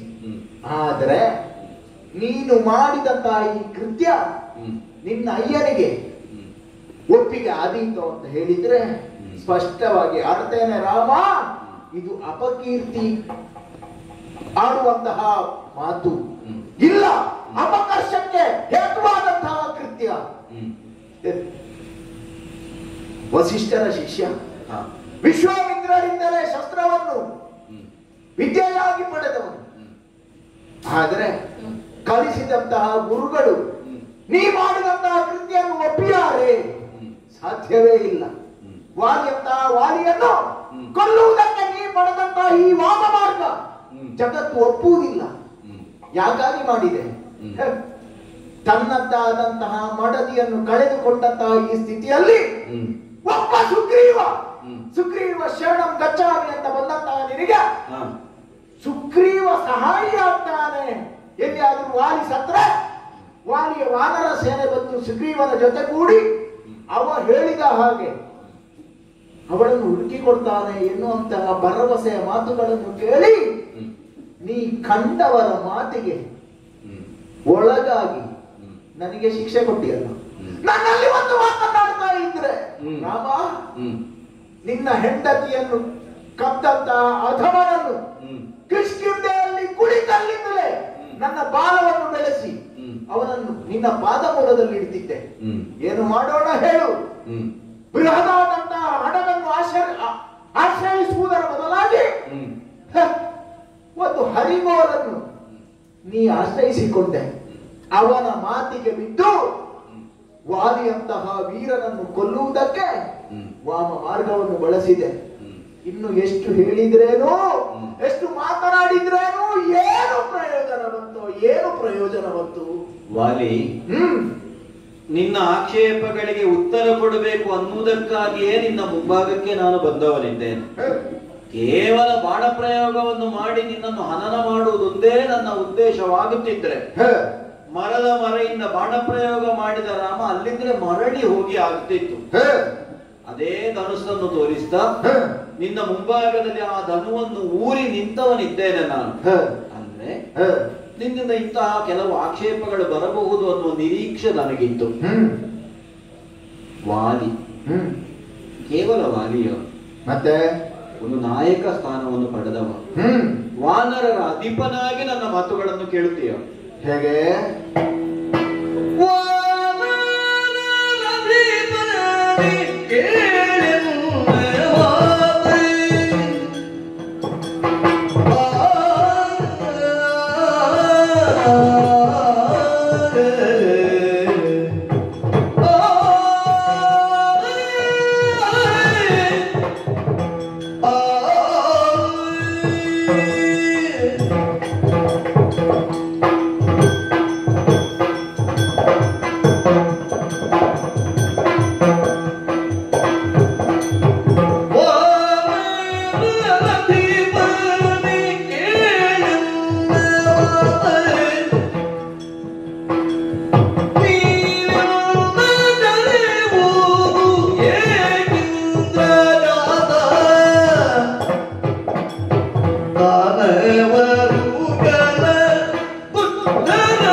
ಪುಂಖಾನುಪುಂಖವಾಗಿ ಆಕ್ಷೇಪದ ನುಡಿಗಳನ್ನೇ ಆಡ್ತಾ ಇದ್ದಿ. ವಾಲಿ, ಬೇರೆ ಬೇರೆ ನೆಲೆಯಿಂದ ಒಬ್ಬ ವ್ಯಕ್ತಿಯನ್ನು ನಾವು ಗುರುತಿಸುವುದಕ್ಕೆ ಸಾಧ್ಯವಾಗ್ತದೆ. ಇಂಥವನ ಮಗ, ಇಂಥವನ ಅಣ್ಣ, ಅಥವಾ ಇಂಥವಳ ಪತಿ. ಆ ಎಲ್ಲ ನೆಲೆಯು ಒಬ್ಬ ಅರಸನಿಗೂ ಇರ್ತದಲ್ಲ. ಹೌದು. ಬೇರೆ ಬೇರೆ ನೆಲೆಯಿಂದ ಅವರ ವರ್ತನೆಯು ಬೇರೆ ಬೇರೆ ರೀತಿಯಾಗಿಯೇ ಇರ್ತದೆ. ಪುಟ್ಟ ಮಗುವಿಗೆ ತಂದೆಯಾಗಿ ವರ್ತಿಸುವ ಚಕ್ರವರ್ತಿಯಾಗಿ ವರ್ತಿಸಬೇಕು ಅಂತ ಇಲ್ಲ. ಆ ಮಗುವಿನ ಜೊತೆಗೆ ತೊದಲು ನುಡಿಗಳನ್ನು ಅವನು ಆಡ್ತಾನೆ. ಅಯ್ಯೋ, ಒಬ್ಬ ಚಕ್ರವರ್ತಿಯಾಗಿ ಪೀಠವನ್ನು ಏರಿದವ ಮಗುವಿನ ಜೊತೆಗೆ ಹೀಗೆ ಬಾಲಿಶವಾಗಿ ಮಾತನಾಡುವುದ? ಆಡುವುದಕ್ಕಿಲ್ವಲ್ಲ, ಇಲ್ವೇ ಇಲ್ಲ. ಸರಸದ ನುಡಿಗಳನ್ನು ಮಡದಿಯಲ್ಲಿ ಆಡ್ತಾನೆ. ಗೌರವದ ನುಡಿಗಳನ್ನು ತಂದೆ ತಾಯಿಯಂದಿರಲ್ಲಿ ಆಡ್ತಾನೆ. ಕಠಿಣವಾದ ನುಡಿಗಳನ್ನು ನ್ಯಾಯಾಧೀಶನಾಗಿ ಚಕ್ರವರ್ತಿ ಪೀಠದಲ್ಲಿ ಕುಳಿತು ಆಡುತ್ತಾನೆ. ಸರಿ, ಇಷ್ಟನ್ನು ನಾನು ಯಾಕೆ ನಿನಗೆ ಆಡಿದೆ ಅಂತ ಕೇಳಿದ್ರೆ, ನೀನು ಆಡಿದೆ. ಮಡದಿಯಾದಂತಹ ತಾರೆಯು ಹೇಳಿದ್ರು, ತಾರೆಯ ಗಂಡನಾಗಿ ಅಲ್ಲ, ಅಂಗದನ ತಂದೆಯಾಗಿ ಅಲ್ಲ, ಸುಗ್ರೀವನ ಅಣ್ಣನಾಗಿಯೂ ಅಲ್ಲ, ಕಿಷ್ಕಿಂದೆ ಅನ್ನುವಂತಹ ಸಾಮ್ರಾಜ್ಯದ ಅಧಿಪತಿಯಾಗಿ ವಾನರರ ಅಧಿಪನಾಗಿ ನನ್ನೊಡನೆ ಸಂಭಾಷಣೆಯನ್ನು ನೀನು ಮಾಡಬೇಕು ಅನ್ನುವುದಕ್ಕಾಗಿ ಇಷ್ಟು ಮಾತುಗಳನ್ನು ಆಡಿದ್ದು ನಾನು. ಸರಿ, ವಾನರರ ಅಧಿಪನಾಗಿ ನನ್ನ ಮಾತನ್ನು ಕೇಳಬೇಕು. ನೀನೇ ಆಡಿದಂತೆ ನಾನು ಸೂರ್ಯವಂಶೀಯನಿದ್ದೇನೆ. ಅಂದ್ರೆ ಸಹಜವಾಗಿ ಒಂದು ಆಧಿಪತ್ಯ ಅನ್ನೋದು ಪರಂಪರೆಯಿಂದ ನಮಗೂ ಬಂದಿದೆ. ನೀನೇ ಆಡಿದ ಹಾಗೆ ಆಕ್ಷೇಪ ಏನೇ ಇರಲಿ, ಚಕ್ರವರ್ತಿ ಆಗಬೇಕಾದಂತಹ ನಾನು ಅದನ್ನು ತ್ಯಜಿಸಿ 14 ವರ್ಷಗಳ ವನವಾಸಕ್ಕಾಗಿ ಕಾನನದ ಕಡೆಗೆ ಬಂದವನಿದ್ದೇನೆ. ಸರಿ, ಅದರ ಅರ್ಥ ನಾನೀಗ ಸೂರ್ಯವಂಶೀಯನಲ್ಲ ಅಂತ ಅಲ್ಲವಲ್ಲ. ಅಲ್ವೇ ಅಲ್ಲ. ನೀನು ತಿಳಿದಿದ್ದಿ, ಇಕ್ಷ್ವಾಕುವಿನ ವಂಶದಲ್ಲಿ ಜನಿಸಿದಂತಹ ಪ್ರತಿಯೊಬ್ಬನಿಗೂ ಈ ಭೂಮಿಯಲ್ಲಿ ನ್ಯಾಯ ನಿರ್ಣಯವನ್ನು ಮಾಡುವಂತಹ ಅಧಿಕಾರ ಇದೆ ಅಂತ. ಅವನು ಅರಸನಾಗಿ ಚಕ್ರವರ್ತಿ ಪೀಠವನ್ನು ಏರಬೇಕು ಅಂತಲೇ ಇಲ್ಲ. ಇನ್ನೂ ಒಂದು ನೆಲೆಯಿಂದ ಹೇಳುವುದಿದ್ರೆ, ಚಕ್ರವರ್ತಿಯಾಗಿ ನಗರದಲ್ಲಿ ನೀನಿರು ಭರತ, ಕಾನನದಲ್ಲಿ ಮರಗಳೇ ವೃಕ್ಷಗಳೇ ನನಗೆ ಶ್ವೇತ ಛತ್ರದ ಹಾಗೆ. ಸರಿ, ಇಲ್ಲಿ ಯಾರೆಲ್ಲ ದುಷ್ಟರಿದ್ದಾರೆ ಅವರ ಹನನವನ್ನು ನಿನ್ನ ಪ್ರತಿನಿಧಿಯಾಗಿ ನಾನು ಮಾಡುತ್ತೇನೆ ಅಂತ ಭರತನಲ್ಲಿ ಆಡಿದ್ದೇನೆ. ಈ ನೆಲೆಯಿಂದಲೂ ದಾನವರುಗಳ ದುಷ್ಟರ ಶಿರ ತರಿದು ಶೋಣಿ ಭಾರವನ್ನು ಇಳುಕುವುದು ಎಂಬವಿರುವುದು. ಸರಿ, ವೈಯಕ್ತಿಕವಾಗಿ ನನ್ನನ್ನು ಆಡುವುದಲ್ಲ, ನಾನು ಆಡ್ತೇನೆ. ಯಾಕೆ? ನೀನು ಈ ಮೊದಲು ಅನೇಕ ಮಂದಿ ರಾಕ್ಷಸರನ್ನು ಹನನ ಮಾಡಿದವನಂತೆ. ದೌಷ್ಟ್ಯದ ಹನನ ನಿನ್ನ ಕೈಯಿಂದಲೂ ಆಗಿದೆ. ಅಂದ್ರೆ ಒಬ್ಬ ಬಲಿಷ್ಠನಿದ್ದಾನೆ ಅಂತಾದ್ರೆ ಅವನನ್ನು ಮಾಡಬೇಕಾದವನಿಗೆ ಧರ್ಮ. ಒಬ್ಬ ರಾಕ್ಷಸನನ್ನು ಕೊಂದದ್ದರಿಂದ ವಾಲಿಗೆ ಏನು ಪ್ರಯೋಜನ? ಈಗ ದೇವಲೋಕ ದಾಳಿ ಮಾಡಿದ ಒಬ್ಬ ರಾಕ್ಷಸರನ್ನು ಅಲ್ಲಿ ಕೊಂದ. ಸರಿ, ವಾಲಿಗೆ ಏನು ಪ್ರಯೋಜನ? ಏನೂ ಇಲ್ಲ. ಮೇಲ್ನೋಟದಿಂದ ನೋಡಿದರೆ ಏನೂ ಇಲ್ಲ. ಆದ್ರೆ ಒಬ್ಬ ಅಧೀಪನಾಗಿ, ಒಬ್ಬ ಧರ್ಮ ರಕ್ಷಕನಾಗಿ ಅವನ ಕರ್ತವ್ಯವನ್ನು ಮಾಡಬೇಕಾಗ್ತದೆ. ಸರಿ, ನೀನು ನಿತ್ಯಾಹನಿಕವನ್ನು ಮಾಡುವವ, ಚತುಸ್ಸಮುದ್ರಗಳಿಗೆ ಪ್ರತಿನಿತ್ಯವೂ ಹೋಗುವವ ಅಂತ ನಿನ್ನ ತಮ್ಮನಾದಂತಹ ಸುಗ್ರೀವ ಹೇಳಿದ. ಈ ನಿತ್ಯ ಕರ್ಮಗಳು ಅಂತ ಉಂಟಲ್ಲ, ನಿತ್ಯ ಕರ್ಮಗಳನ್ನು ಮಾಡಿದ್ದರಿಂದಲಾಗಿ ಪುಣ್ಯ ಬರುವುದಿಲ್ಲ. ನಿತ್ಯ ಕರ್ಮಗಳನ್ನು ಮಾಡದೇ ಇದ್ರೆ ಪಾಪ ಬರ್ತದೆ. ಅರಸನಾದವರಿಗೆ ಹೊಣೆ ಅದು. ಅವರಿಗೆ ಮಾಡಿದ್ದರಿಂದಲಾಗಿ, ಕರ್ತವ್ಯ ಮಾಡಿದ್ದರಿಂದ ಲಾಭ ಏನು, ಪ್ರಯೋಜನ ಏನು ಅಂತ ಇಲ್ಲ. ಅವರು ಮಾಡಬೇಕಾದವರಿಗೆ ಧರ್ಮ. ಸರಿಯಪ್ಪ, ಈ ನೆಲೆಯಿಂದ ನಿನ್ನಲ್ಲಿ ನಾನು ಮಾತಾಡ್ತಾ ಇರುವುದು. ದಾನವರುಗಳ ದುಷ್ಟರ ಶಿರ ತರಿದು ಶೋಣಿ ಭಾರವನ್ನು ಇಳಿಸಬೇಕಾದ್ದು ನನಗೋ ನಿನಗೋ ಒಂದು ಹೊಣೆಗಾರಿಕೆ. ಸರಿ, ಈ ನೆಲೆಯಿಂದ ಅಪರಾಧಿಯನ್ನು ಶಿಕ್ಷಿಸುವಾಗ ಅಪರಾಧಿಯ ಜೊತೆಗೆ ದ್ವಂದ್ವ ಯುದ್ಧವನ್ನು ಮಾಡಬೇಕು ಅಂತ ಇಲ್ಲ. ಕತ್ತಿಯಿಂದ ಕತ್ತರಿಸುವುದು, ಹೌದು, ಶೂಲಕ್ಕೆ ಏರಿಸುವುದು, ಬಾಣ ಪ್ರಯೋಗ ಮಾಡುವುದು, ಅಲ್ಲ ಕುತ್ತಿಗೆಗೆ ನೇಣ ಹಾಕುವುದು, ನ್ಯಾಯಾಧೀಶ ಯಾವುದನ್ನು ಹೇಳ್ತಾನೋ ಅದೇ ರೀತಿಯಾದಂತಹ ಒಂದು ಮರಣದಂಡನೆಯನ್ನು ಅಪರಾಧಿಗೆ ಕೊಡಬಹುದು. ಆದರೆ ವಾದಿ, ಪ್ರತಿವಾದಿ, ಸಾಕ್ಷಿ ಎನ್ನುವಂತಹ ವಿಚಾರಗಳು ಬೇಕು. ಈಗ ನೀನೆ ನ್ಯಾಯಾಧೀಶನಾಗಿಯೇ ಇಲ್ಲಿ ಒದಗಿ ಬಂದದ್ದು ಹೌದು ಅಂತ ಆದ್ರೆ, ಈಗ ನಾನು ವಾದಿ ಸ್ಥಾನದಲ್ಲಿದ್ದೇನೋ ಇಲ್ಲ ಪ್ರತಿವಾದಿ ಸ್ಥಾನದಲ್ಲಿದ್ದೇನೋ, ಆದ್ರೆ ನನಗೆ ಗೊತ್ತಾಗಬೇಕು ರಾಮ ಎನ್ನುವ ನ್ಯಾಯಾಧೀಶನಾಗಿ ಬಂದಿದ್ದಾನೆ, ವಾದಿಯಾಗಿ ಸುಗ್ರೀವನೋ ಪ್ರತಿವಾದಿಯಾಗಿ ವಾಲಿಯೋ ಇಲ್ಲ ಈಗ ಸಾಕ್ಷಿ ಯಾರು ಇದ್ದಾರೆ, ಇವುಗಳೆಲ್ಲವನ್ನು ಪರಿಶೀಲನೆ ಮಾಡದೆ ನ್ಯಾಯಾನ್ಯಾಯದ ಪರಾಮರ್ಶೆ ಮಾಡದೆ ಕೇವಲ ಏಕಪಕ್ಷೀಯರಾಗಿ ವಾಲಿಗೆ ಗೊತ್ತಾಗದ ಹಾಗೆ ವಾಲಿಯನ್ನು ಕೊಲ್ತೇನೆ ಎನ್ನುವಂತಹ ನಿರ್ಣಯ ಮಾಡಿ ನಾ ಸೂರ್ಯವಂಶೀಯನಿದ್ದೇನೆ, ಎಲ್ಲೆಲ್ಲ ಏನೆಲ್ಲ ಸೂರ್ಯನ ಕಿರಣಗಳು ಎಲ್ಲೆಲ್ಲಿ ಬೀಳ್ತದೆ ಅಲ್ಲಿ ನಾನೇ ನ್ಯಾಯವನ್ನು ಕೊಡುವವನು ಎನ್ನುವಂತಹ ದೃಷ್ಟಿಯನ್ನಿಟ್ಟು ನನಗೆ ಈ ಶಿಕ್ಷೆಯನ್ನು ಕೊಟ್ಟಿದ್ದೀಯಲ್ಲ, ನೀ ಪರಾಮರ್ಶೆ ಮಾಡಿದ್ದೀಯೋ, ಸುಗ್ರೀವ ಏನು ತಪ್ಪು ಮಾಡಿದ್ದಾನೆ ಅಂತ ಕೇಳಿದ್ದೀಯೋ? ವಾಲಿ, ನೀನು ಆಡುವುದು ಒಂದು ನೆಲೆಯಿಂದ ಸರಿಯೇ, ಆದ್ರೆ ಸ್ಮೃತಿ ವಚನ ಅನ್ನುವುದಂತದನ್ನು ಹೇಳುವುದಿಲ್ಲ. ಒಬ್ಬ ವಾದಿ ಬೇಕು, ಒಬ್ಬ ಪ್ರತಿವಾದಿ ಬೇಕು, ನ್ಯಾಯ ನಿರ್ಣಯ ಮಾಡುವುದಕ್ಕೆ ಇಬ್ಬರನ್ನೂ ಕರೆದು ಅವರಲ್ಲಿ ವಿಚಾರಿಸಬೇಕು ಅನ್ನೋದು ಧರ್ಮಶಾಸ್ತ್ರವೋ ಸ್ಮೃತಿಯೋ ಆಡುವಂತದ್ದಲ್ಲ. ಯಾಕೆ ಸ್ಪಷ್ಟವಾಗಿ ಒಬ್ಬ ಅರಸ ಅನ್ಯಾಯವನ್ನು ನೋಡಿದ್ದಾನೆ ಅಂತಾದ್ರೆ, ಉದಾಹರಣೆಗೆ ಆತನ ಕಣ್ಣ ಮುಂಭಾಗದಲ್ಲೇ ಒಬ್ಬನನ್ನು ಇನ್ನೊಬ್ಬ ಕತ್ತರಿಸುವಂತಹ ದೃಶ್ಯವನ್ನು ಅವನು ನೋಡಿದ್ದಾನೆ. ಸರಿಯಪ್ಪ, ಅವನು ದುರ್ಬಲನಿದ್ದಾನೆ, ನಿರಾಯುಧನಿದ್ದಾನೆ, ಅವನ ತಲೆಯನ್ನು ಇನ್ನೊಬ್ಬ ಕತ್ತರಿಸಿದ. ಆಮೇಲೆ ಇವನನ್ನು ಕರೆದು ನೀನವನ ತಲೆಯನ್ನು ಯಾಕೆ ಕತ್ತರಿಸಿದೆ, ನೀನು ಕತ್ತರಿಸುವುದು ಸರಿಯೋ, ಇಂತಹ ಪ್ರಶ್ನೆಯನ್ನು ಕೇಳುವುದಕ್ಕೆ ಇಲ್ಲ. ಹೌದಪ್ಪ. ಆಗ ಅರಸನಾದವ ಏನು ಮಾಡ್ತಾನೆ ಕೇಳಿದ್ರೆ, ರಕ್ಷಕ ಭಟರನ್ನು ರಾಜಭಟರನ್ನು ಕರೆದು ಅವನಿಗೆ ಮರಣದಂಡನೆ ಶಿಕ್ಷೆ ಅದನ್ನು ವಿಧಿಸಿ ಅಂತ ಹೇಳ್ತಾನೆ.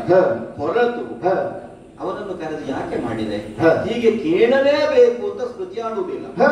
ನೀನು ಮಾಡಿದ ಅನ್ಯಾಯವನ್ನು ಸ್ಪಷ್ಟವಾಗಿ ನಾನು ತಿಳಿದವನೇ ಇದ್ದೇನೆ. ನೀ ಹೇಗೆ ತಿಳಿದಿ, ಯಾರಲ್ಲಿ ತಿಳಿದಿ? ನೀನು ಅನ್ಯಾಯವನ್ನು ಮಾಡಿದ ಕಾರಣಕ್ಕಾಗಿಯೇ ಈ ಶಿಕ್ಷೆಯನ್ನು ನಾನು ನಿನಗೆ ವಿಧಿಸಿದ್ದೇನೆ. ಹೌದಪ್ಪ, ಈಗ ಅನ್ಯಾಯ ಮಾಡಿದ್ದೇನೆ ಅಂತ ಯಾರಾದ್ರೂ ಬಂದು ದೂರು ಕೊಡಬೇಕಲ್ಲ. ಕೊಟ್ಟಿದ್ದಾನಲ್ಲ. ಯಾರು? ಸುಗ್ರೀವ. ಅವನಿಂದ ನನಗೆ ಅನ್ಯಾಯ ಆಗಿದೆ ಅಂತ ನಾ ತಿಳ್ಕೊಂಡವ. ಅಥವಾ ನಿನ್ನಲ್ಲಿಗೆ ಹೋಗಿ ನೀ ಪ್ರಬಲನಿದ್ದಿ ಎನ್ನುವ ಕಾರಣಕ್ಕೆ ನೀ ಬರುವ ದಾರಿಗೆ ಅಡ್ಡಲಾಗಿ ಅವನೇ ಬಂದು ನಿನ್ನನ್ನು ಅವ ಕರೆಯಿಸಿಕೊಂಡು ನಿನ್ನಲ್ಲಿ ಅವನಿಗೆ ಏಕಪಕ್ಷೀಯವಾಗಿ ಅವನ ಬದಿಯ ಕಥೆಯನ್ನು ನಿನಗೆ ಹೇಳಿರ್ತಾನೆ ಬಿಟ್ರೆ ನೈಜ ಕಥೆಯೇ ಅದು ಅಂತ ನಿನಗೆ ಹೇಗೆ ಗೊತ್ತಾಯ್ತು? ಗೊತ್ತಾಯ್ತಲ್ಲ. ಹೇಗೆ? ಬರುವ ದಾರಿಯಲ್ಲೇ ಶಬರಿಯಾಗಲಿ ಕಬಂಧನಾಗಲಿ ಆಡಿದಂತಹ ಮಾತೇ ಅದು. ಈಗ ವಾಲಿಯಿಂದಲಾಗಿ ಮತಂಗನಿಗಳು ಶಬರಿಗೋ ಅಥವಾ ಕಬಂಧನಿಗೋ ಏನು ಲಾಭ, ಅಥವಾ ಸುಗ್ರೀವನಿಂದಲಾಗಿ ಆ ದೇವ ಪುರುಷನಿಗೆ ಏನು ಲಾಭ? ಎಷ್ಟೋ ಸಲ ಏನಾಗ್ತದೆ ಗೊತ್ತಾ? ಏನು? ಸಾಕ್ಷಿ ಅಂದ್ರೆ ಅರ್ಥ ಏನು? ಏನು? ತಮ್ಮ ಕಣ್ಣುಗಳಿಂದ ನೋಡಿದವರು ಅನ್ನೋದು ಮೇಲ್ನೋಟ ಅರ್ಥ. ಸಾಕ್ಷಿ ಕಣ್ಣುಗಳಿಂದ ನೋಡಿದವರು. ಆದ್ರೆ ಎಲ್ಲವನ್ನೂ ಸಾಕ್ಷಿ ರೂಪದಿಂದ ನೋಡಲೇಬೇಕು ಅಂತ ಇಲ್ಲ. ಈಗ ದೇವ ಪುರುಷನಿಗೆ ಎಷ್ಟೋ ವಿಷಯಗಳು ಅಂತರಂಗದಿಂದ ಅರಿವಾಗುವುದು ಅಂತ ಉಂಟು. ಯೋಜನಾಂತರದ ಬಾಹುಗಳನ್ನು ಬೆಳೆಸಿಕೊಂಡಂತಹ ಕಬಂಧ, ಬೆಳೆಸಿಕೊಂಡ ಅನ್ನೋದಕ್ಕಿಂತಲೂ ಅವನಿಗೆ ಇಂದ್ರನಿಂದ ಪ್ರದತ್ತವಾಯಿತು ಅಂತ ಇಟ್ಟುಕೊಳ್ಳುವ. ಹೌದಪ್ಪ. ತನ್ನದ್ದಾದಂತಹ ಶಕ್ತಿ ಏನುಂಟು ಅದೆಲ್ಲವನ್ನು ಕಳಕೊಂಡು, ನಾನು ಹೇಳುವುದು ಮಾನಸಿಕವಾದಂತಹ ಶಕ್ತಿ, ಹೌದು, ದೈವಿಕವಾದ ಶಕ್ತಿ, ಅದನ್ನು ಕಳಕೊಂಡು ಕೇವಲ ಬಾಹುಬಲವನ್ನು ಮಾತ್ರ ಇರಿಸಿಕೊಂಡಂತಹ ಕಬಂಧ, ಒಬ್ಬ ರಾಕ್ಷಸಿ ಪ್ರವೃತ್ತಿಯಲ್ಲಿದ್ದವನು ಹೊಂದಿದಂತಹ ಕಬಂಧ. ನೀನು ಪ್ರಕರಣವನ್ನು ಹೇಳು ಅಂತ ಹೇಳುವಾಗ, ಇಲ್ಲ ನನಗೆ ನನ್ನ ಮೂಲ ಸ್ವರೂಪ ಲಭಿಸದೆ ನನಗೆ ಆಡುವುದಕ್ಕಾಗುವುದಿಲ್ಲ, ಅವನನ್ನು ನಾವು ಶರೀರ ಸಹಿತವಾಗಿ ಭಸ್ಮ ಮಾಡಿ ಅವನ ಮೂಲ ರೂಪವಾದಂತಹ ಧನುಗಂಧರ್ವ ಏನಿದ್ದಾನೆ ಅದನ್ನು ಅವನು ಪಡೆದ ಮೇಲೆ ಸ್ಪಷ್ಟವಾಗಿ ಆಡಿದ. ಧರ್ಮಾತ್ಮನಾದಂತಹ ಸುಗ್ರೀವ ಪಂಪಾ ಸರೋವರದ ದಡದಲ್ಲಿರುವಂತಹ ಋಷ್ಯಮೂಕ ಪರ್ವತದ ತುದಿಯಲ್ಲಿ 4 ಮಂದಿ ಕಪ್ಪಿಗಳ ಜೊತೆಯಾಗಿದ್ದಾನೆ. ಅವನ ಅಣ್ಣನಾದ ಅಧರ್ಮಿಯಾದಂತಹ ವಾಲಿಯಿಂದಲಾಗಿ ಅವನಿಗೆ ಅನ್ಯಾಯವಾಗಿದೆ. ಸರಿ, ನೀವು ಹೋಗಿ ಸುಗ್ರೀವನ ಸಹಾಯವನ್ನು ಪಡೆಯಿರಿ. ಸರಿಯಪ್ಪ. ಈ ಮಾತು ಒಂದು ಪ್ರಮಾಣವಾಗಿ ನಮಗೆ ಒದಗಿ ಬರುತ್ತದೆ. ಮಾತ್ರವಲ್ಲ, ಇಲ್ಲ ಇದ್ದ ಮತಂಗ ಮಹರ್ಷಿಗಳ ಶಿಷ್ಯಾದಂತಹ ಶಬರಿ ಆಡಿದ ಮಾತು ಅದೇ. ಧರ್ಮಾತ್ಮನಾದಂತಹ ಸುಗ್ರೀವನ ಜೊತೆಗೆ ಸಖ್ಯವನ್ನು ಮಾಡಿಕೊಂಡು ನಿನ್ನ ಮಡದಿಯನ್ನು ಪಡೆಯುವಂತಹ ಸಹಾಯವನ್ನು ವ್ಯವಸ್ಥೆಯನ್ನು ನೀನು ಮಾಡಿಕೋ, ಇದು ನಮಗೊಂದು ಪ್ರಮಾಣವಾಗಿ ಒದಗಿ ಬರ್ತದೆ. ಮತ್ತು ನಾನು ನಿನ್ನಲ್ಲೊಂದು ಮಾತಾಡ್ತೇನೆ, ಸುಗ್ರೀವನಿಗೆ ಸಹಾಯ ಆಗಬೇಕು ಅಂತ ನಾನು ಬಂದವನೇ ಅಲ್ಲ, ಮತ್ತೆ ಸುಗ್ರೀವನಿಂದ ಸಹಾಯವನ್ನು ಪಡೆಯಬೇಕು ಅಂತ ಇಲ್ಲಿಗೆ ಬಂದವ. ಸರಿಯಪ್ಪ. ಹಾಗಾದ್ರೆ ಅಲ್ಲಿ ನಿನಗೆ ಒಂದು ಲಾಭ ಉಂಟು ಎನ್ನುವ ಕಾರಣಕ್ಕಾಗಿ, ಒಬ್ಬ ವಾದಿಯೋ ಪ್ರತಿವಾದಿಯೋ ಒಬ್ಬನಿಂದ ನಿನಗೆ ಲಾಭ ಉಂಟು ಎನ್ನುವ ಕಾರಣಕ್ಕಾಗಿಯೇ ನನ್ನನ್ನು ಕೊಂದದ್ದು ಅಂತಾಗುವುದಿಲ್ಲ. ಆಗುವುದಿಲ್ಲ. ಹೇಗೆ? ಯಾಕಂದ್ರೆ ಇಂತಹ ಒಂದು ಲಾಭದ ನಿರೀಕ್ಷೆ ಬರುವ ಕಾಲದಲ್ಲಿ ನನಗೆ ಇರ್ಲಿಲ್ಲ. ಈಗ ಬಂದ ಮೇಲೆ ನಿನಗೆ ಅವನಿಂದ ಲಾಭ ಆಗ್ತದೆ ಎನ್ನುವ ಕಾರಣಕ್ಕಾಗಿ ನೀನೇ ಆಡಿದಂತೆ ಸುಗ್ರೀವ ಶರಣಂ ಗತ ಅಥವಾ ಸುಗ್ರೀವ ಶರಣಂ ಗಚ್ಚಾಮಿ, ಅವನ ಸಹಾಯ ನಮಗೆ ಬೇಕು ಅನ್ನುವ ಭಾವದಿಂದಲೇ ಪಂಪಾ ಸರೋವರದ ದಡದಲ್ಲಿ ನಿಂತು ನೋಡುತ್ತಿರುವಂತಹ ಹೊತ್ತಿಗೆ ಆಂಜನೇಯ ಬಾಲಬ್ರಹ್ಮಚಾರಿ ರೂಪದಿಂದ ಬಂದ. ಸರಿಯಪ್ಪ, ಅದು ನೀನೇ ಕಳುಹಿಸಿದವರು ಇರಬೇಕು ಅಂತ ಸುಗ್ರೀವ ಅನುಮಾನಿಸಿದನಂತೆ. ಯಾಕಂದ್ರೆ ನಿನಗೆ ಶೃಂಶಮುಖ ಪರ್ವತಕ್ಕೆ ಬರ್ಲಿಕ್ಕೆ ಆಗುವುದಿಲ್ಲ, ಯಾರಾದ್ರೂ ಬರುವುದಕ್ಕೆ ಸಾಧ್ಯ ಇದ್ದವರ ಮುಖೇನ ಕೊಲ್ಲಿಸುವುದಕ್ಕಾದೀತೋ ಅಲ್ಲ ಅಂತ ಗೊತ್ತಾಯಿತು. ನಾವು ಮೇಲೆ ಹೋದೆವು. ನನ್ನ ಪ್ರಕರಣವನ್ನು ಅವನಲ್ಲಿ ಹೇಳುವುದಕ್ಕೆ ಮೊದಲೇ ಅವನಿಗಾದ ಅನ್ಯಾಯವನ್ನು ನ್ಯಾಯವನ್ನು ಈಕ್ಷಿಸಿ ಸಲಹಬೇಕು. ಈ ಮಾತನ್ನು ಸುಗ್ರೀವ ಆಡಿದ. ಹಾಗಾದ್ರೆ ವೈಯಕ್ತಿಕ ಲಾಭವನ್ನು ಗಣಿಸಿ ನೀನು ಅವನ ಜೊತೆ ಕೂಡಿ ಅಂದ್ರೆ ಅವನ ಜೊತೆ ಸೇರಿ ನನ್ನನ್ನು ಕೊಲ್ಲುವುದಕ್ಕೆ ಬಂದದ್ದಲ್ಲ. ಅದೇ ಹೌದಾಗಿದ್ದರೆ ಅವನಿಗಿಂತ ಬಲಿಷ್ಠನಾದ ಕಾಂಚನ ಮಾಲೆಯನ್ನು ಧರಿಸಿ ಎದುರಾಳಿಗಳ ಜೊತೆಗೆ ಹೋರಾಟಕ್ಕೆ ಬಂದರೆ ಎದುರಾಳಿ ಅರ್ಧವನವನ್ನು ಸೆಳೆದುಕೊಳ್ಳಬಲ್ಲಂತಹ ವಾಲಿಯನ್ನೇ ನಾನು ಪ್ರಯೋಜನವಾಗಿ ಪಡ್ಕೊಳ್ಳುವುದಿಲ್ವೋ?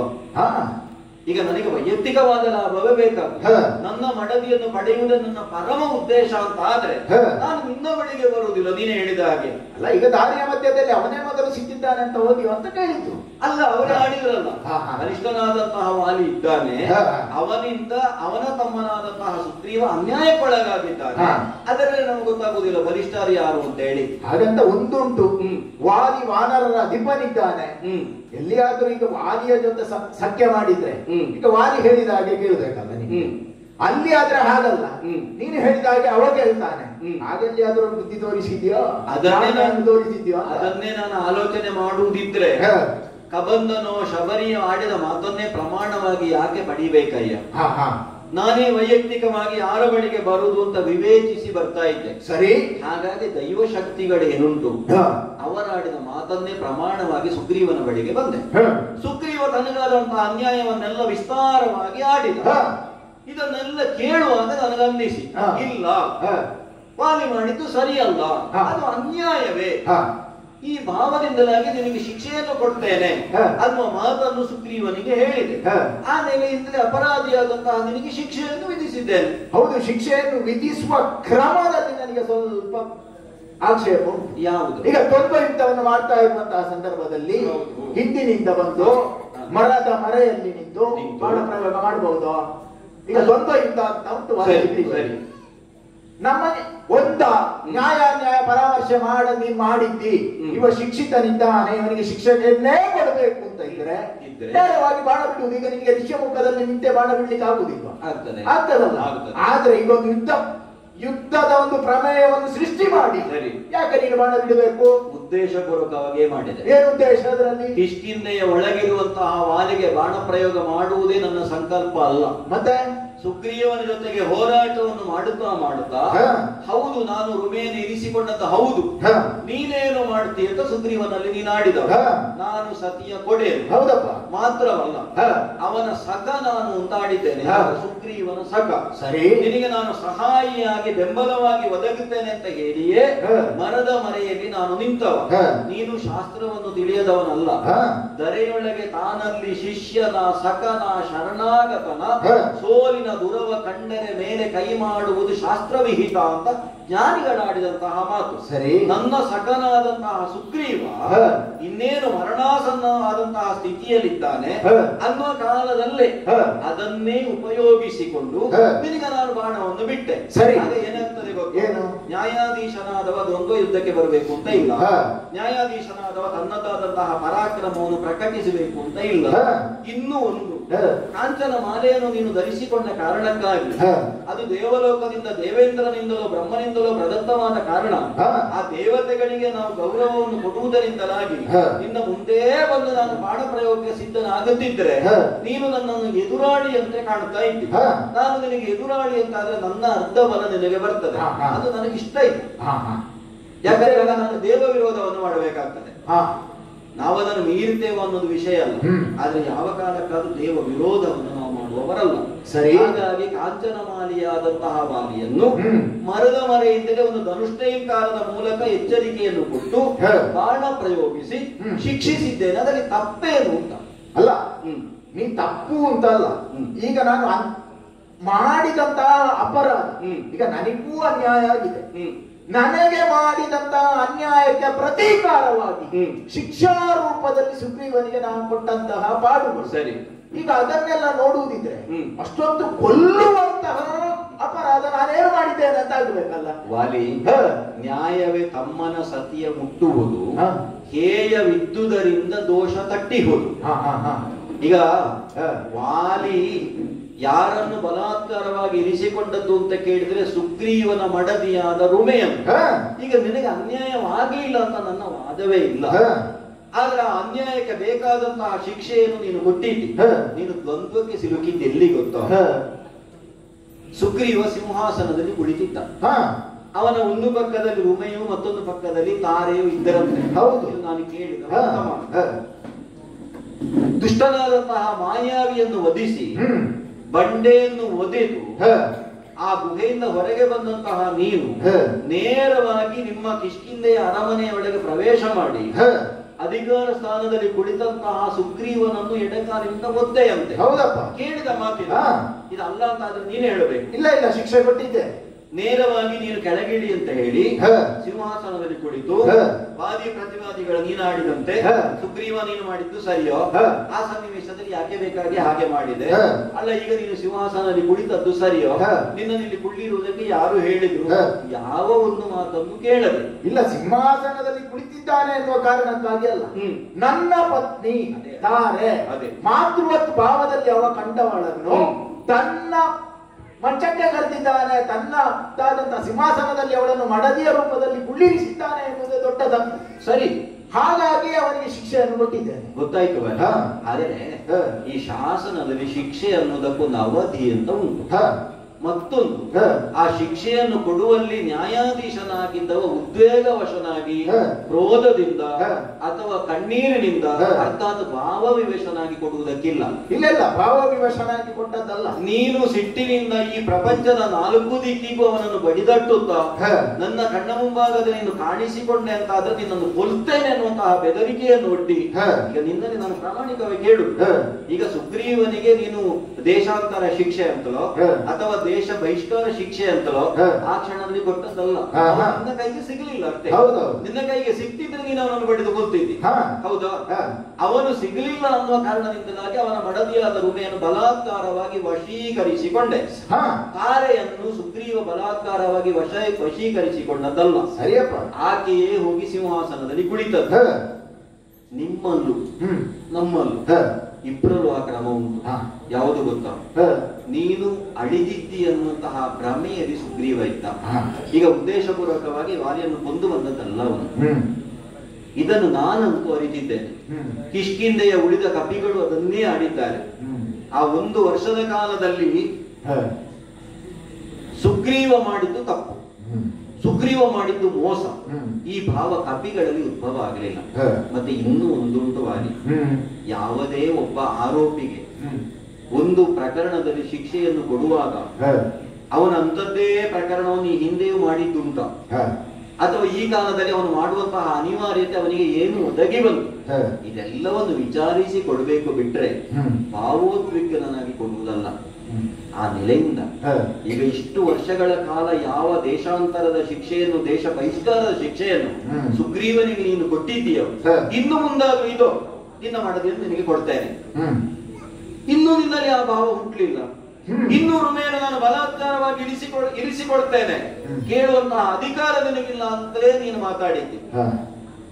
ಮೃತೆ ಪ್ರವರಜಿತೆ ಗಂಡನಾದವ ಸತ್ತರೆ ಅಥವಾ ಇವಳನ್ನು ತ್ಯಜಿಸಿ ಬೇರೆ ಹೋದ್ರೆ ಆಕೆ ಅನಾಥೆಯಾಗಿ ಅಸಹಾಯಕಳಾಗಿರುವಂತಹ ಕಾಲದಲ್ಲಿ ಅದೇ ಗಂಡನ ಸಹೋದರನನ್ನು ವರಿಸಬಹುದು ಅಂತಲೂ ಶಾಸ್ತ್ರ ಆಡ್ತದೆ. ಅದು ತಪ್ಪಲ್ಲ.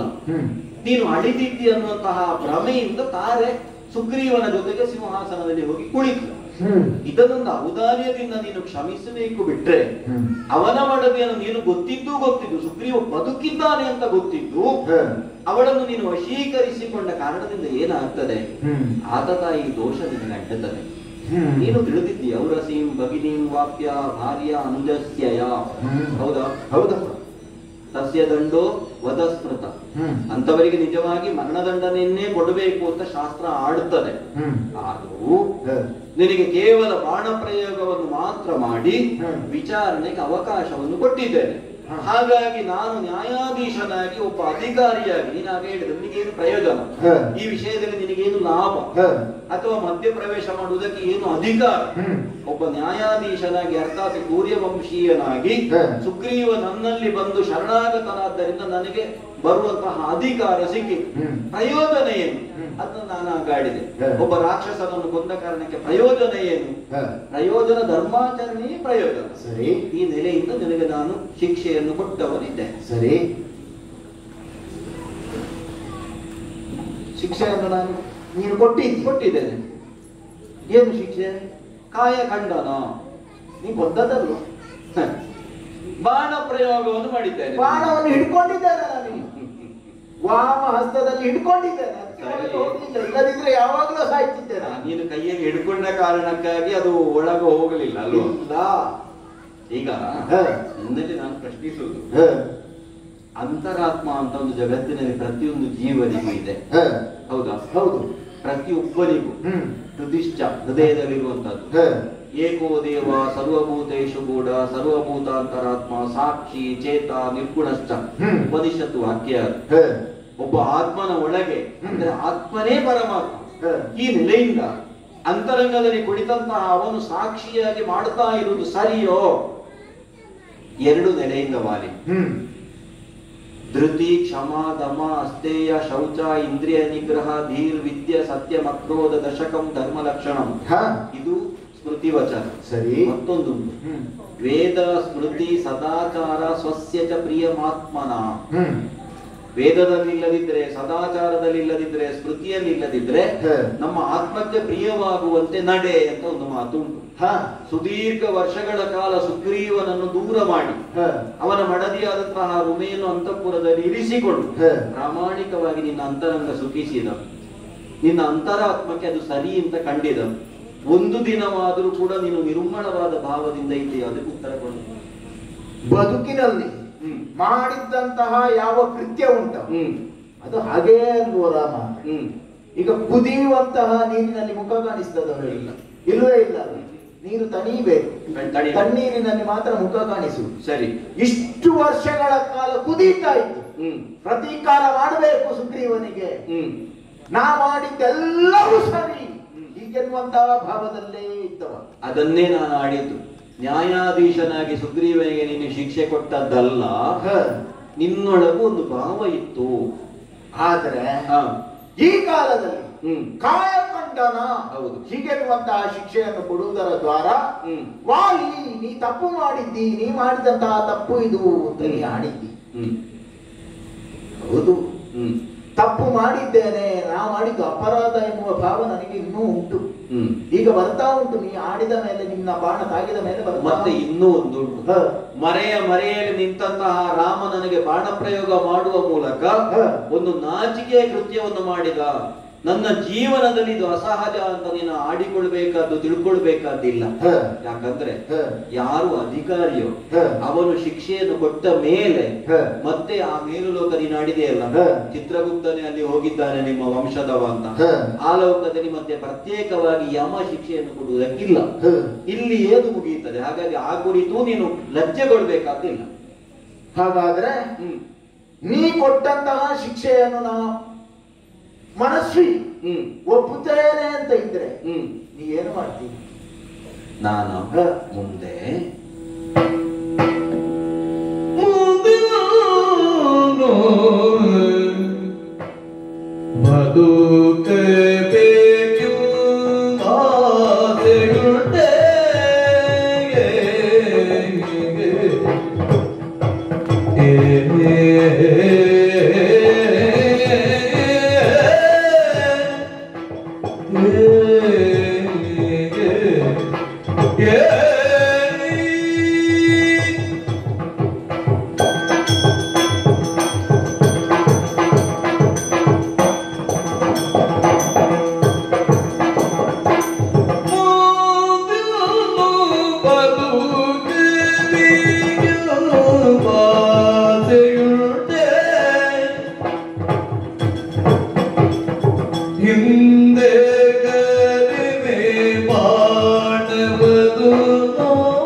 ಒಂದೇ ಬುದ್ಧಿಯೊಳೆಲ್ಲ ಸತ್ಯವ ಬಿಡದೆ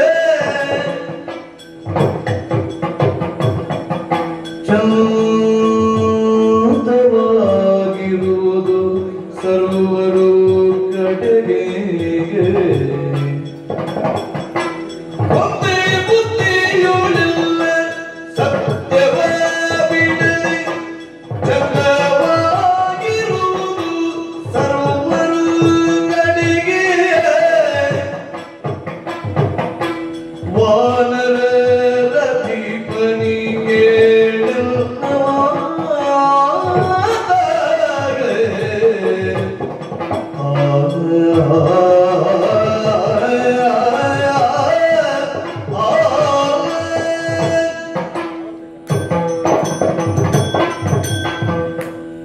ವಾಮಹಸ್ತದಿಂದ ಬಾಣವನ್ನು ಹಿಡಿದಿದ್ದಿ.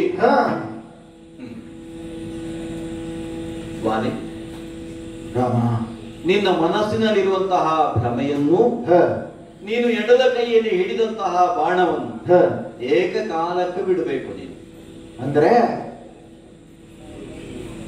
ಉದ್ದೇಶಪೂರ್ವಕವಾಗಿ ನಿಖರವಾದಂತಹ ಗುರಿಯಿಂದ ವಾಲಿಯ ಶರೀರವನ್ನು ಇಷ್ಟೇ ಪ್ರವೇಶಿಸಬೇಕು ಅಂತ ಸಂಕಲ್ಪಿಸಿ ನಾನು ಬಿಟ್ಟಂತಹ ಬಾಣ. ಹಾಗಾದ್ರೆ ನಾ ಕೈ ಬಿಟ್ರೆ? ನೀನು ಕೈ ಬಿಟ್ಟರೂ ಅದು ಮುಂದೆ ಹೋಗುವುದಕ್ಕಿಲ್ಲ, ಹೋಗ್ತಾ ಇಲ್ಲ ಅಲ್ಲವೇ? ವಾಲಿ, ರಾಮ, ಜಗತ್ತಿನಲ್ಲಿ ಅಪರಾಧವನ್ನು ಮಾಡದವರು ಯಾರು ಹೇಳು? ನಾವು ನೆಲದಲ್ಲಿ ನಡೆಯುತ್ತಾ ಇದ್ದೇವೆ ಅಂತಾದ್ರೆ ಎಡವಿ ಬೀಳಲೇಬೇಕು, ಅದು ಮಾನವ ಸಹಜವಾದ ದೌರ್ಬಲ್ಯ. ನೀನಾಗ ನನ್ನ ಕುರಿತಾಗಿ ಹೇಳಿದೆ, ಕೈಕೇಯನ್ನು ಬೈದವ, ದಶರಥನನ್ನು ಬೈದವ, ಮುಂಭಾಗದಲ್ಲಿ ಮಾತ್ರ ಸಜ್ಜನನಂತೆ ನೀನು ವೇಷವನ್ನು ನಾಟಕವನ್ನು ಮಾಡ್ತಾ ಇದ್ದಿ. ಮಾನವ ಸಹಜವಾದ ಪ್ರವೃತ್ತಿಯಲ್ಲಿ ದೌರ್ಬಲ್ಯದ ಕ್ಷಣದಲ್ಲಿ ನಮಗೆ ಸಹಾಯ ಮಾಡಿದವರನ್ನು, ನಮ್ಮ ಪೂಜ್ಯರನ್ನು ಬೈಯುವುದಿದ್ದದ್ದೇ. ಆದ್ರೆ ಅದು ಶಾಶ್ವತವಾಗಿ ಅಲ್ಲ, ಆ ಕ್ಷಣಕ್ಕೆ ಆವರಿಸಿದಂತಹ ಮೌಢ್ಯ. ನೀವು ಆಕಾಶವನ್ನು ನೀಲ ಬಣ್ಣ ಅಂತ ಹೇಳ್ತೀರಿ, ಈಗ ಕಪ್ಪು ಕಾಣ್ತಾ ಇದೆ ಅಂತ ಹೇಳುವಾಗಿಲ್ಲ. ಯಾಕಂದ್ರೆ ಅದು ಆಕಾಶ ಹೌದು, ಅಲ್ಲಿ ಒಮ್ಮೊಮ್ಮೆ ಕಪ್ಪು ಮೋಡ ಬಂದೇ ಬರ್ತದೆ, ಅದು ಶಾಶ್ವತವಾದಲ್ಲ. ಅದು ದೂರವಾಗಿ ಆ ಮೋಡ ಅನ್ನೋದು ಕರಗಿ ನೀರಾಗಿ ಹರಿದು ಮತ್ತೆ ಆಕಾಶ ಅನ್ನೋದು ಶುಭ್ರವಾಗಿ ನೀಲ ವರ್ಣದಿಂದ ಕಂಗೊಳಿಸಲೇಬೇಕು. ಸರಿ, ಅದು ಸಹಜ ಪ್ರಕೃತಿ. ಉಳಿದದ್ದೆಲ್ಲ ಪ್ರಕೃತಿ ಅಲ್ಲ, ಅದು ಭ್ರಾಮಕ. ಹಾಗಾಗಿ ಆ ಭ್ರಾಮಕವಾದ ಜಗತ್ತಿನಿಂದ ನೀನು ಹೊರಗೆ ಬಂದು ಆಲೋಚನೆ ಮಾಡಿದೆ ಅಂತ ಆದ್ರೆ, ನೀನು ಮತ್ತು ಸುಗ್ರೀವ ಹಿಂದೆ ಹೇಗಿದ್ದದ್ದು ಅಂತ ಅನ್ನುವುದನ್ನು ನನಗೆ ಸುಗ್ರೀವ ಆಡಿದ್ದಾನೆ. ಸರಳವಾದಂತಹ ಒಂದು ರೂಪಕದಲ್ಲಿ ಆಡುವುದಿದ್ರೆ ಒಂದು ಹಣ್ಣನ್ನು ನೀನು ತಿನ್ನು ಅಂತ ಜಗಳ ಮಾಡ್ತಾ ಇದ್ದವರು. ಹೌದು, ನನ್ನ ತಮ್ಮನಾದಂತಹ ಭರತನ ನೆನಪಾಯ್ತು. ವಾಲಿ, ತಮ್ಮನನ್ನು ನೀನು ಕ್ಷಮಿಸಬೇಕಿತ್ತು ಅಂತ ನಾನು ಹೇಳುವಲ್ಲಿ, ಅತ್ತಿಗೆಯನ್ನು ನಾನು ಬರುವಲ್ಲಿವರೆಗೆ ನೀನು ರಕ್ಷಿಸಬೇಕು, ನಿನ್ನ ಹೊಣೆಗಾರಿಕೆ ಅಂತ ಲಕ್ಷ್ಮಣನಲ್ಲಿ ನಾನು ಆಡಿದ್ದೆ. ನಾನು ಬರುವ ಕಾಲದಲ್ಲಿ ಆಶ್ರಮದಲ್ಲಿ ಸೀತೆ ಇರಲಿಲ್ಲ. ಏನು ದೇಶಾಂತರ ಶಿಕ್ಷೆ ಅಂತ ಲಕ್ಷ್ಮಣನಿಗೆ ಹೇಳಿದೆ, ನಾನು ತಲೆ ಕಡಿತೇನೆ ಅಂತ ಹೇಳಿದೆ. ನಾನು ಹಾಗಾದ್ರೆ ಒಬ್ಬ ಅಣ್ಣನಾದವ ಕಾಣಿಸಿಕೊಳ್ಬೇಕಾದ ಅವನದ್ದಾದಂತಹ ಔದಾರ್ಯದಿಂದ, ಅಂತಹ ಒಂದು ಔದಾರ್ಯ ನಿನ್ನಲ್ಲಿ ಇನ್ನು ಮೊಳೆಯಿತು ಅಂತ ಆದ್ರೆ, ಪ್ರಾಮಾಣಿಕವಾದ ಒಂದು ಪಶ್ಚಾತ್ತಾಪ ಭಾವ ನಿನ್ನಲ್ಲಿ ಉದಯಿಸಿದ್ದ ಹೌದಾದ್ರೆ, ವಾಲಿ, ಸುಗ್ರೀವ, ರುಮೆ, ತಾರೆ, ಅಂಗದ ಅಥವಾ ಜಾಂಬವಾದಿಗಳಲ್ಲಿ ಹೇಗೆ ಕಿಷ್ಕಿಂಧೆಯಲ್ಲಿ ಸುಖವಾಗಿ ಬದುಕಿಕೊಂಡಿದ್ರೋ ಅದೇ ರೀತಿಯಾಗಿ ಬದುಕುತ್ತೇನೆ ಅನ್ನುವಂತಹ ಮಾತನ್ನು ನೀನು ಆಡುವುದಿದ್ರೆ, ಮುಂದಿನ ಬದುಕಬೇಕೆಂಬ ಆಸೆ ಉಂಟೆ ಇದ್ರೆ, ಒಂದು ಬಾಣ ಅನ್ನುವುದು ಪ್ರವೇಶಿಸುವಾಗ ಎಷ್ಟು ನೋವಾಗ್ತದೆ, ಅದಕ್ಕಿಂತ ಇಮ್ಮಡಿಯಾದ ನೋವು ಅದನ್ನು ಹಿಂದೆ ಸೆಳೆಯುವಾಗ ಆಗ್ತದೆ. ಹೌದು. ಆದ್ರೆ ನನಗೆ ಎಳ್ಳಿನಿತು ನೋವು ಆಗದಂತೆ ಆ ಬಾಣವನ್ನು ನಾನು ಹಿಂದಕ್ಕೆ ಕಲಿಯುತ್ತೇನೆ. ಆದ್ರೆ ಒಂದೇ ಬುದ್ಧಿಯಿಂದ ನೀವೆಲ್ಲರೂ ಸುಖವಾಗಿ ಧರ್ಮಾತ್ಮರಾಗಿ ಇರಬೇಕು. ಆದೀತ ಶ್ರೀರಾಮ, ನಿನ್ನ ಬಾಣದ ನೋವಿಗಿಂತಲೂ ನೀನಾಡಿದಂತಹ ಮಾತಿನ ಪೆಟ್ಟು ನನ್ನ ಅರಿವಿನ ಮೂಲವನ್ನು ಸೇರಿದೆ. ಅಂದ್ರೆ ಅರ್ಥಾತ್ ಏನು, ನನಗೂ ಅರಿವು ಎನ್ನುವುದು ಮೂಡಿದೆ.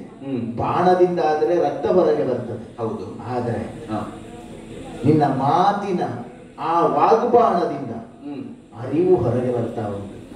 ಪ್ರಭೋ, ನನಗೆ ಏನು ಉಳಿಸಿ ಅಂತ ಹೇಳಿ ನಿನ್ನನ್ನು ಬದುಕಿಸ್ತೇನೆ, ಚಂದದಿಂದ ಮೊದಲಿನಂತೆ ಬದುಕಬೇಕು. ನೀ ಬದುಕು ಕೊಡಬಹುದು, ಆದ್ರೆ ನನಗೆ ಬದುಕು ಬೇಡ ಪ್ರಭು. ನನಗೆ ನೀ ಬೇಕಾದ್ದು ನಿನ್ನ ಕರುಣೆ. ಕರುಣವಿದ್ದರೆ ಸಾಕು ನಿನ್ನ ಪಾದದೆ ಕರುಣವಿದ್ದರೆ ಸಾಕು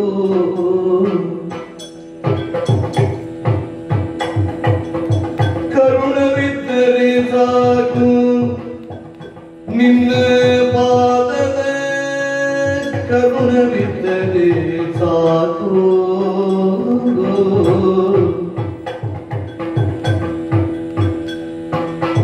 ಪರಿಪೂರ್ಣವಾಗಿ ಪಾಲಿಸಿಕೊಳ್ಳಬೇಕೆಂಬ ಪರಿಪೂರ್ಣವಾಗಿ ಪಾಲಿಸಿಕೊಳ್ಳಬೇಕೆಂಬ ಕರುಣವಿದ್ದರೆ ಸಾಕು ಮೂರು ದಿನದ ಈ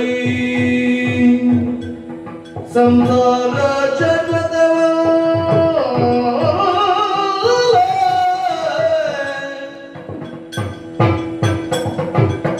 ಮೂರು ದಿನದ ಈ ಸಂಸಾರ ಚಕ್ರದವ ಘೋರ ದುಃಖಗಳ ಸಂಹಾರ ಮಾಡುವ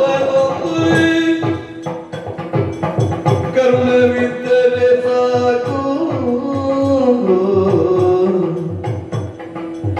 ರಾಮ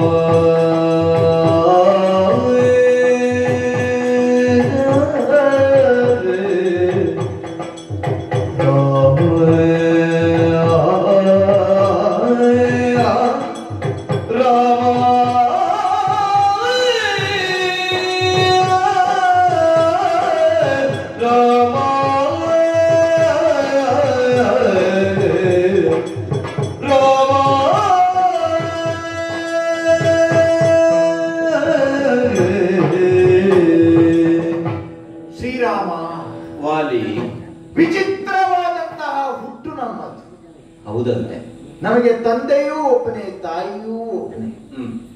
ಪ್ರಪಂಚದಲ್ಲಿ 84 ಲಕ್ಷ ಜೀವರಾಶಿಗಳುಂಟು. ಅದರಲ್ಲಿ ಸಮುದ್ರ ಕುದುರೆ ಅಂತ ಒಂದುಂಟು. ಅದು ಮಾತ್ರ ತಂದೆಯೇ ಮಕ್ಕಳಿಗೆ ಜನ್ಮ ಕೊಡುವುದಂತೆ. ಅದು ಬಿಟ್ರೆ ಅತಿ ವಿಚಿತ್ರ ರೀತಿಯಲ್ಲಿ ಹುಟ್ಟಿಕೊಂಡವರು ನಾವು. ಬದುಕಿನಲ್ಲಿ ತಾಯಿಯ ಪ್ರೀತಿ ಅಂತ ನಮಗೆ ಗೊತ್ತಾಗಲಿಲ್ಲ. ತಾಯಿಯಾದವಳು ಹೇಗೆ? ಅವಳು ಶಿಕ್ಷೆ ಕೊಡುವುದಲ್ಲ, ಅವಳು ಶಿಕ್ಷಣ ಕೊಡುವುದು. ಅದು ನಮಗೆ ಸಿಗ್ಲಿಲ್ಲ. ಈ ಕಾಲದಲ್ಲಿ ನೀನು ನನಗೆ ಶಿಕ್ಷೆಯನ್ನು ಕೊಡುವುದರ ಮೂಲಕ ಶಿಕ್ಷಣವನ್ನು ಕೊಟ್ಟೆ. ಲೋಕ ಶಿಕ್ಷಣಕ್ಕಾಗಿ ಇಳಿದು ಬಂದವ. ನಿನ್ನ ಕೃತಿಯ ಮೂಲಕ ನೀ ತೋರಿದ್ದು. ನೀ ಆಡ್ತೀಯೋ ಬಿಡ್ತೀಯೋ ಅದಲ್ಲ, ನಿನ್ನ ಬಾಣ ತಾಗಿದ ಮೇಲೆ ನನಗೆ ಸ್ಫೂರಿಸಿದಂತಹ ಸ್ಫೂರ್ತಿ ಅದು. ನನಗೆ ಗೊತ್ತುಂಟು ಪ್ರಭು, ನೀನ್ ಯಾರು ಎನ್ನುವುದನ್ನು ಎಲ್ಲರೂ ಹೇಳಬಹುದು. ಆದ್ರೆ ನೀನು ಏನು ಎನ್ನುವುದು ನನಗೆ ಮಾತ್ರ ಅರಿವಿಗೆ ಬಂದದ್ದು. ಆಡುವುದಕ್ಕೆ ಸುಲಭ. ಸಮುದ್ರ ಮಥನ ಕಾಲದಲ್ಲಿ ನಾ ಬಂದವನೇ. ನಾ ಆಗಲೇ ಆಡುವಾಗ ಹೇಳಿದೆ, ಅಗಣಿತ ಪರಾಕ್ರಮಿ ನಾನು ಅಂತ. ಆದ್ರೆ ನನ್ನ ಪರಾಕ್ರಮವನ್ನು ಮೀರಿದವ ಒಬ್ಬ ನನ್ನ ಪ್ರಾಣವನ್ನು ನನಗೆ ಭಿಕ್ಷೆಯ ರೂಪದಲ್ಲಿ ಕೊಟ್ಟು ಕಳುಹಿಸಿದ್ದ. ಆ ಪ್ರಾಣವನ್ನು ಯಾವಾಗ ಅವ ತಗೊಳ್ತಾನೆ ಎನ್ನುವ ನಿರೀಕ್ಷೆಯಲ್ಲೇ ಇದ್ದವ. ಅವ ಕೊಟ್ಟ ಆ ಪ್ರಾಣವನ್ನು ನಾ ಸದ್ಬಳಕೆ ಮಾಡಲಿಲ್ಲ. ಈ ಕಾಲದಲ್ಲಿ ಅವನ ಭಿಕ್ಷೆಯನ್ನು ಅವನೇ ನೈವೇದ್ಯವಾಗಿ ಕೇಳುವಂತಹ ಒಂದು ಪರಿಸ್ಥಿತಿ ಬಂದಾಗ ಅದನ್ನ ಅವನಿಗೆ ಕೊಡುವುದು ಒಳ್ಳೇದು ಅಂತ ನನಗೆ ಗೊತ್ತಾಗಿದೆ. ಅಷ್ಟು ಬಂದ ಮೇಲೆ ನನಗೆ ಬೇಕಾದ್ದೇನು, ಬಂದವ ಯಾರು ಅಂತ ನನಗೆ ಗೊತ್ತುಂಟು.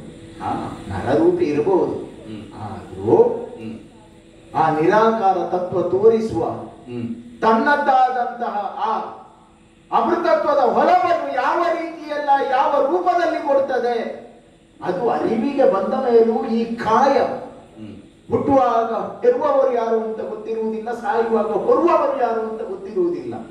3 ದಿನದ ಬದುಕಿನಲ್ಲಿ ಹುಟ್ಟುವುದು ಒಂದು ದಿನ, ಸಾಯುವುದು ಒಂದು ದಿನ, ಬದುಕುವುದು ಒಂದು ದಿನ. ಬದುಕುವ ಒಂದು ದಿನ ಒಳ್ಳೆಯ ಕಾರ್ಯ ಮಾಡದವ ಸಾಯುವ ಕಾಲದಲ್ಲಿ ಆದ್ರೂ ಒಳ್ಳೆಯವರಿಂದ ಸಾಯ್ತೇನೆ ಅಂತ ಗೊತ್ತಾದ ಮೇಲೆ ಅಯ್ಯೋ ಇನ್ನೂ ಬದುಕ್ತೇನೆ ಎನ್ನುವ ಭಾವ ನನಗೆ ಬಂತು ಅಂತ ಆದ್ರೆ ನನ್ನ ಬದುಕಿಗೆ ಬೆಲೆಯೇನು ಪ್ರಭು ಅರ್ಥವಾಯಿತು. ಭರ್ಜನಂ ಭೋ ಬೀಜಾನಾಂ ಅರ್ಜನಂ ಸುಖ ಸಂಪದ ತರ್ಜನಂ ಯಮ ಭೂತಾನಾಂ ರಾಮ ರಾಮೇತಿ ಗರ್ಜನಂ. ಅಷ್ಟು ರಾಮ ಅಂತ ಗೊತ್ತಾದ ಮೇಲೆ ನನಗೆ ಬೇಕಾದ್ದು ನಿನ್ನ ಕರುಣೆ ಮಾತ್ರ. ನಿನ್ನ ಕರುಣೆ ಒಂದುಂಟು ಅಂತ ಆದ್ರೆ ಪ್ರಭು ನಾ ಮಾಡಿದ ಪಾಪ ಕಾರ್ಯಗಳೆಲ್ಲವೂ ಕೂಡ ನಿನ್ನ ಬಾಣದಿಂದ ನಿವೃತ್ತಿಯಾದವು ಅಂತ ಭಾವಿಸ್ತೇನೆ. ನನಗೆ ಇನ್ನೇನು ಬೇಡ ಪ್ರಭು. ಬದುಕು ಬೇಡ. ಬದುಕಿದ್ದೇನೆ, ಬದುಕುವಾಗ ಸಾಧಿಸಿದ್ದೇನೆ. ಕೇವಲ ಸಾಗಿಸಿದ್ದಲ್ಲ, ಸಾಧಿಸಿದ್ದೇನೆ. ಪ್ರಪಂಚಕ್ಕೆ ವಾಲಿ ಏನು ಎನ್ನುವುದನ್ನು ತೋರಿದ್ದೇನೆ. ಆದರೆ ಮಾಡಿದಂತಹ ಅಪರಾಧ ಇದು ಲೋಕಕ್ಕೆ ಅದು ಪಾಠ ಆಗಬೇಕು. ಮುಂದೆ ಯಾವ ನಮ್ಮ ಜನಾಂಗವೇ ಇರಲಿ, ಅಲ್ಲ ಮನುಜರೇ ಇರಲಿ, ನರ ವಾನರರಿಗೆ ಇದು ಪಾಠ ಆಗಬೇಕು.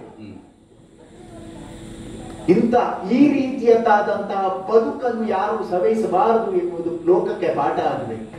ಅದು ನಿನ್ನ ಬದುಕಿನ ಮೂಲಕವೇ ಆದ್ರೆ ಒಳ್ಳೇದಲ್ವ? ನಿನ್ನ ಬದುಕಿನ ದಾರಿಯಲ್ಲಿ ಬಂದಂತಹ ವಾಲಿಯ ಮೂಲಕ ನೀನು ಲೋಕಕ್ಕೆ ಒಂದು ಪಾಠ ಮಾಡಿದ ಹಾಗೆ ಆಗ್ತದೆ. ಹಾಗಾಗಿ ಇದು ನನ್ನ ತಮ್ಮ ಸುಗ್ರೀವ ತುಂಬಾ ತೊಂದರೆ ಕೊಟ್ಟಿದ್ದೇನೆ. ಅವನ ಬದುಕಿನುದ್ದಕ್ಕೂ ಅಳುವ ಹಾಗೆ ಮಾಡಿದ್ದೇನೆ. ಅವ ಮಾಡದಂತಹ ಅಪರಾಧಕ್ಕೆ ಶಿಕ್ಷೆ ಕೊಟ್ಟಿದ್ದೇನೆ. ಅದಕ್ಕಾಗಿ ಅವನಲ್ಲಿ ಕ್ಷಮೆ ಕೇಳ್ತೇನೆ. ಅವನು ಈಗ ಧಾರಾಕಾರವಾಗಿ ಕಣ್ಣೀರು ಸುರಿಸ್ತಾ ಇದ್ದಾನೆ. ಪ್ರಭು, ಸುಗ್ರೀವನಿಗೆ ಶರಣಾಗಿ ನೀ ಬಂದದ್ದು ಅಂತ ನಾ ಭಾವಿಸಿದ್ದೆ. ಇಲ್ಲ, ನೀ ಶರಣ್ಯ, ಅವ ಶರಣ. ನನಗೆ ಗೊತ್ತುಂಟು. ನಾನಿಲ್ಲದಿದ್ದರೂ ಕೂಡ ನನ್ನಂತವನ ಸಹಾಯ ನಿನಗೆ ಸಿಕ್ಕಬಾರದು, ಸಿಕ್ಕಕೂಡದು. ಆದರೆ ಒಳ್ಳೆಯ ಮನಸ್ಸಿನ ಸುಗ್ರೀವ ಅವನ ಸಹಾಯ ನಿನಗಾಗಲಿ. ಅವ ಸಹಾಯ ಅಂತಲ್ಲ, ನಿನ್ನ ಬದುಕಿನದ್ದಾದ ದಾರಿಯಲ್ಲಿ ಅವನಂತವರಿಗೆ ಒಂದು ಹೆಸರು ಬರಲಿ ಅಂತ, ಅವರ ಸೇವೆಗೆ ಒಂದು ಹೆಸರು ಬರಲಿ. ಕೇವಲ ಅವನಿಗೆ ಮಾತ್ರ ಅಲ್ಲ, ಈ ವಾನರರ ಅಭ್ಯುದಯಕ್ಕೆ ನಾ ಕಾರಣ ಅಂತ ತಿಳ್ಕೊಂಡಿದ್ದೆ. ಇಲ್ಲ ಪ್ರಭು, ನೀ ಬಂದ ಮೇಲೆ ನೀ ಕಾರಣನಾಗ್ತಿ. ಹಾಗಾಗಿ ಎಲ್ಲರ ಅಭ್ಯುದಯ ನಿನ್ನ ಸೇವೆಯ ಮೂಲಕ, ರಾಮ ಸೇವೆಯ ಮೂಲಕ ಆಗಲಿ. ನಿನ್ನ ಅಂತರಂಗಕ್ಕೂ ಒಂದು ಮೌಲ್ಯ ಬರುವುದು ಯಾವಾಗ ನಮ್ಮಂತವರ ಸೇವೆ ಸಿಕ್ಕಿದ್ರೆ, ನನ್ನಂತವರದಲ್ಲ ನಮ್ಮವರ ಸೇವೆ ಸಿಕ್ಕಿದಾಗ ಅದಕ್ಕೊಂದು ಮೌಲ್ಯ ಬರಲಿ ಅಂತ ನಾನು ನಿನ್ನಲ್ಲಿ ಬೇಡ್ತಾ, ಇದು ನೀ ಬಿಟ್ಟಂತಹ ಬಾಣವನ್ನು ಹೊರಗೆ ನೋಯದಂತೆ ಎಳೆಯುವುದು ಬೇಡ. ಸರಿ, ಆ ನೋಯದಂತಹ ಜಾಗಕ್ಕೆ ನನ್ನನ್ನು ಕಳುಹಿಸು. ವಾಲಿ, ಅಂತರಂಗ ಶುದ್ಧವಾದ ಮೇಲೆ ಪರಲೋಕದಲ್ಲಿ ಶಿಕ್ಷೆ ಇಲ್ಲ ಅಂತ ನಾನು ಆಡಿದೆ. ಹಾಗಾದ್ರೆ ಭವದ ಬದುಕು ಅನ್ನೋದು ನಿನಗೆ ಬೇಡ. ಸುಗ್ರೀವನು ನನಗೆ ಸಹಾಯಿಯಾಗಿ ಒದಗುತ್ತಾನೆ. ನಿನ್ನ ಮಗನಾದಂತಹ ಅಂಗದನನ್ನು ನನ್ನ ಸಹೋದರನಂತೆ ನಾನು ನೋಡಿಕೊಳ್ತೇನೆ. ಹೌದು ಪ್ರಭು. ಆದೀತು.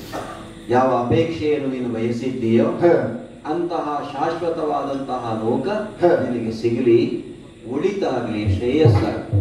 ರಾಮ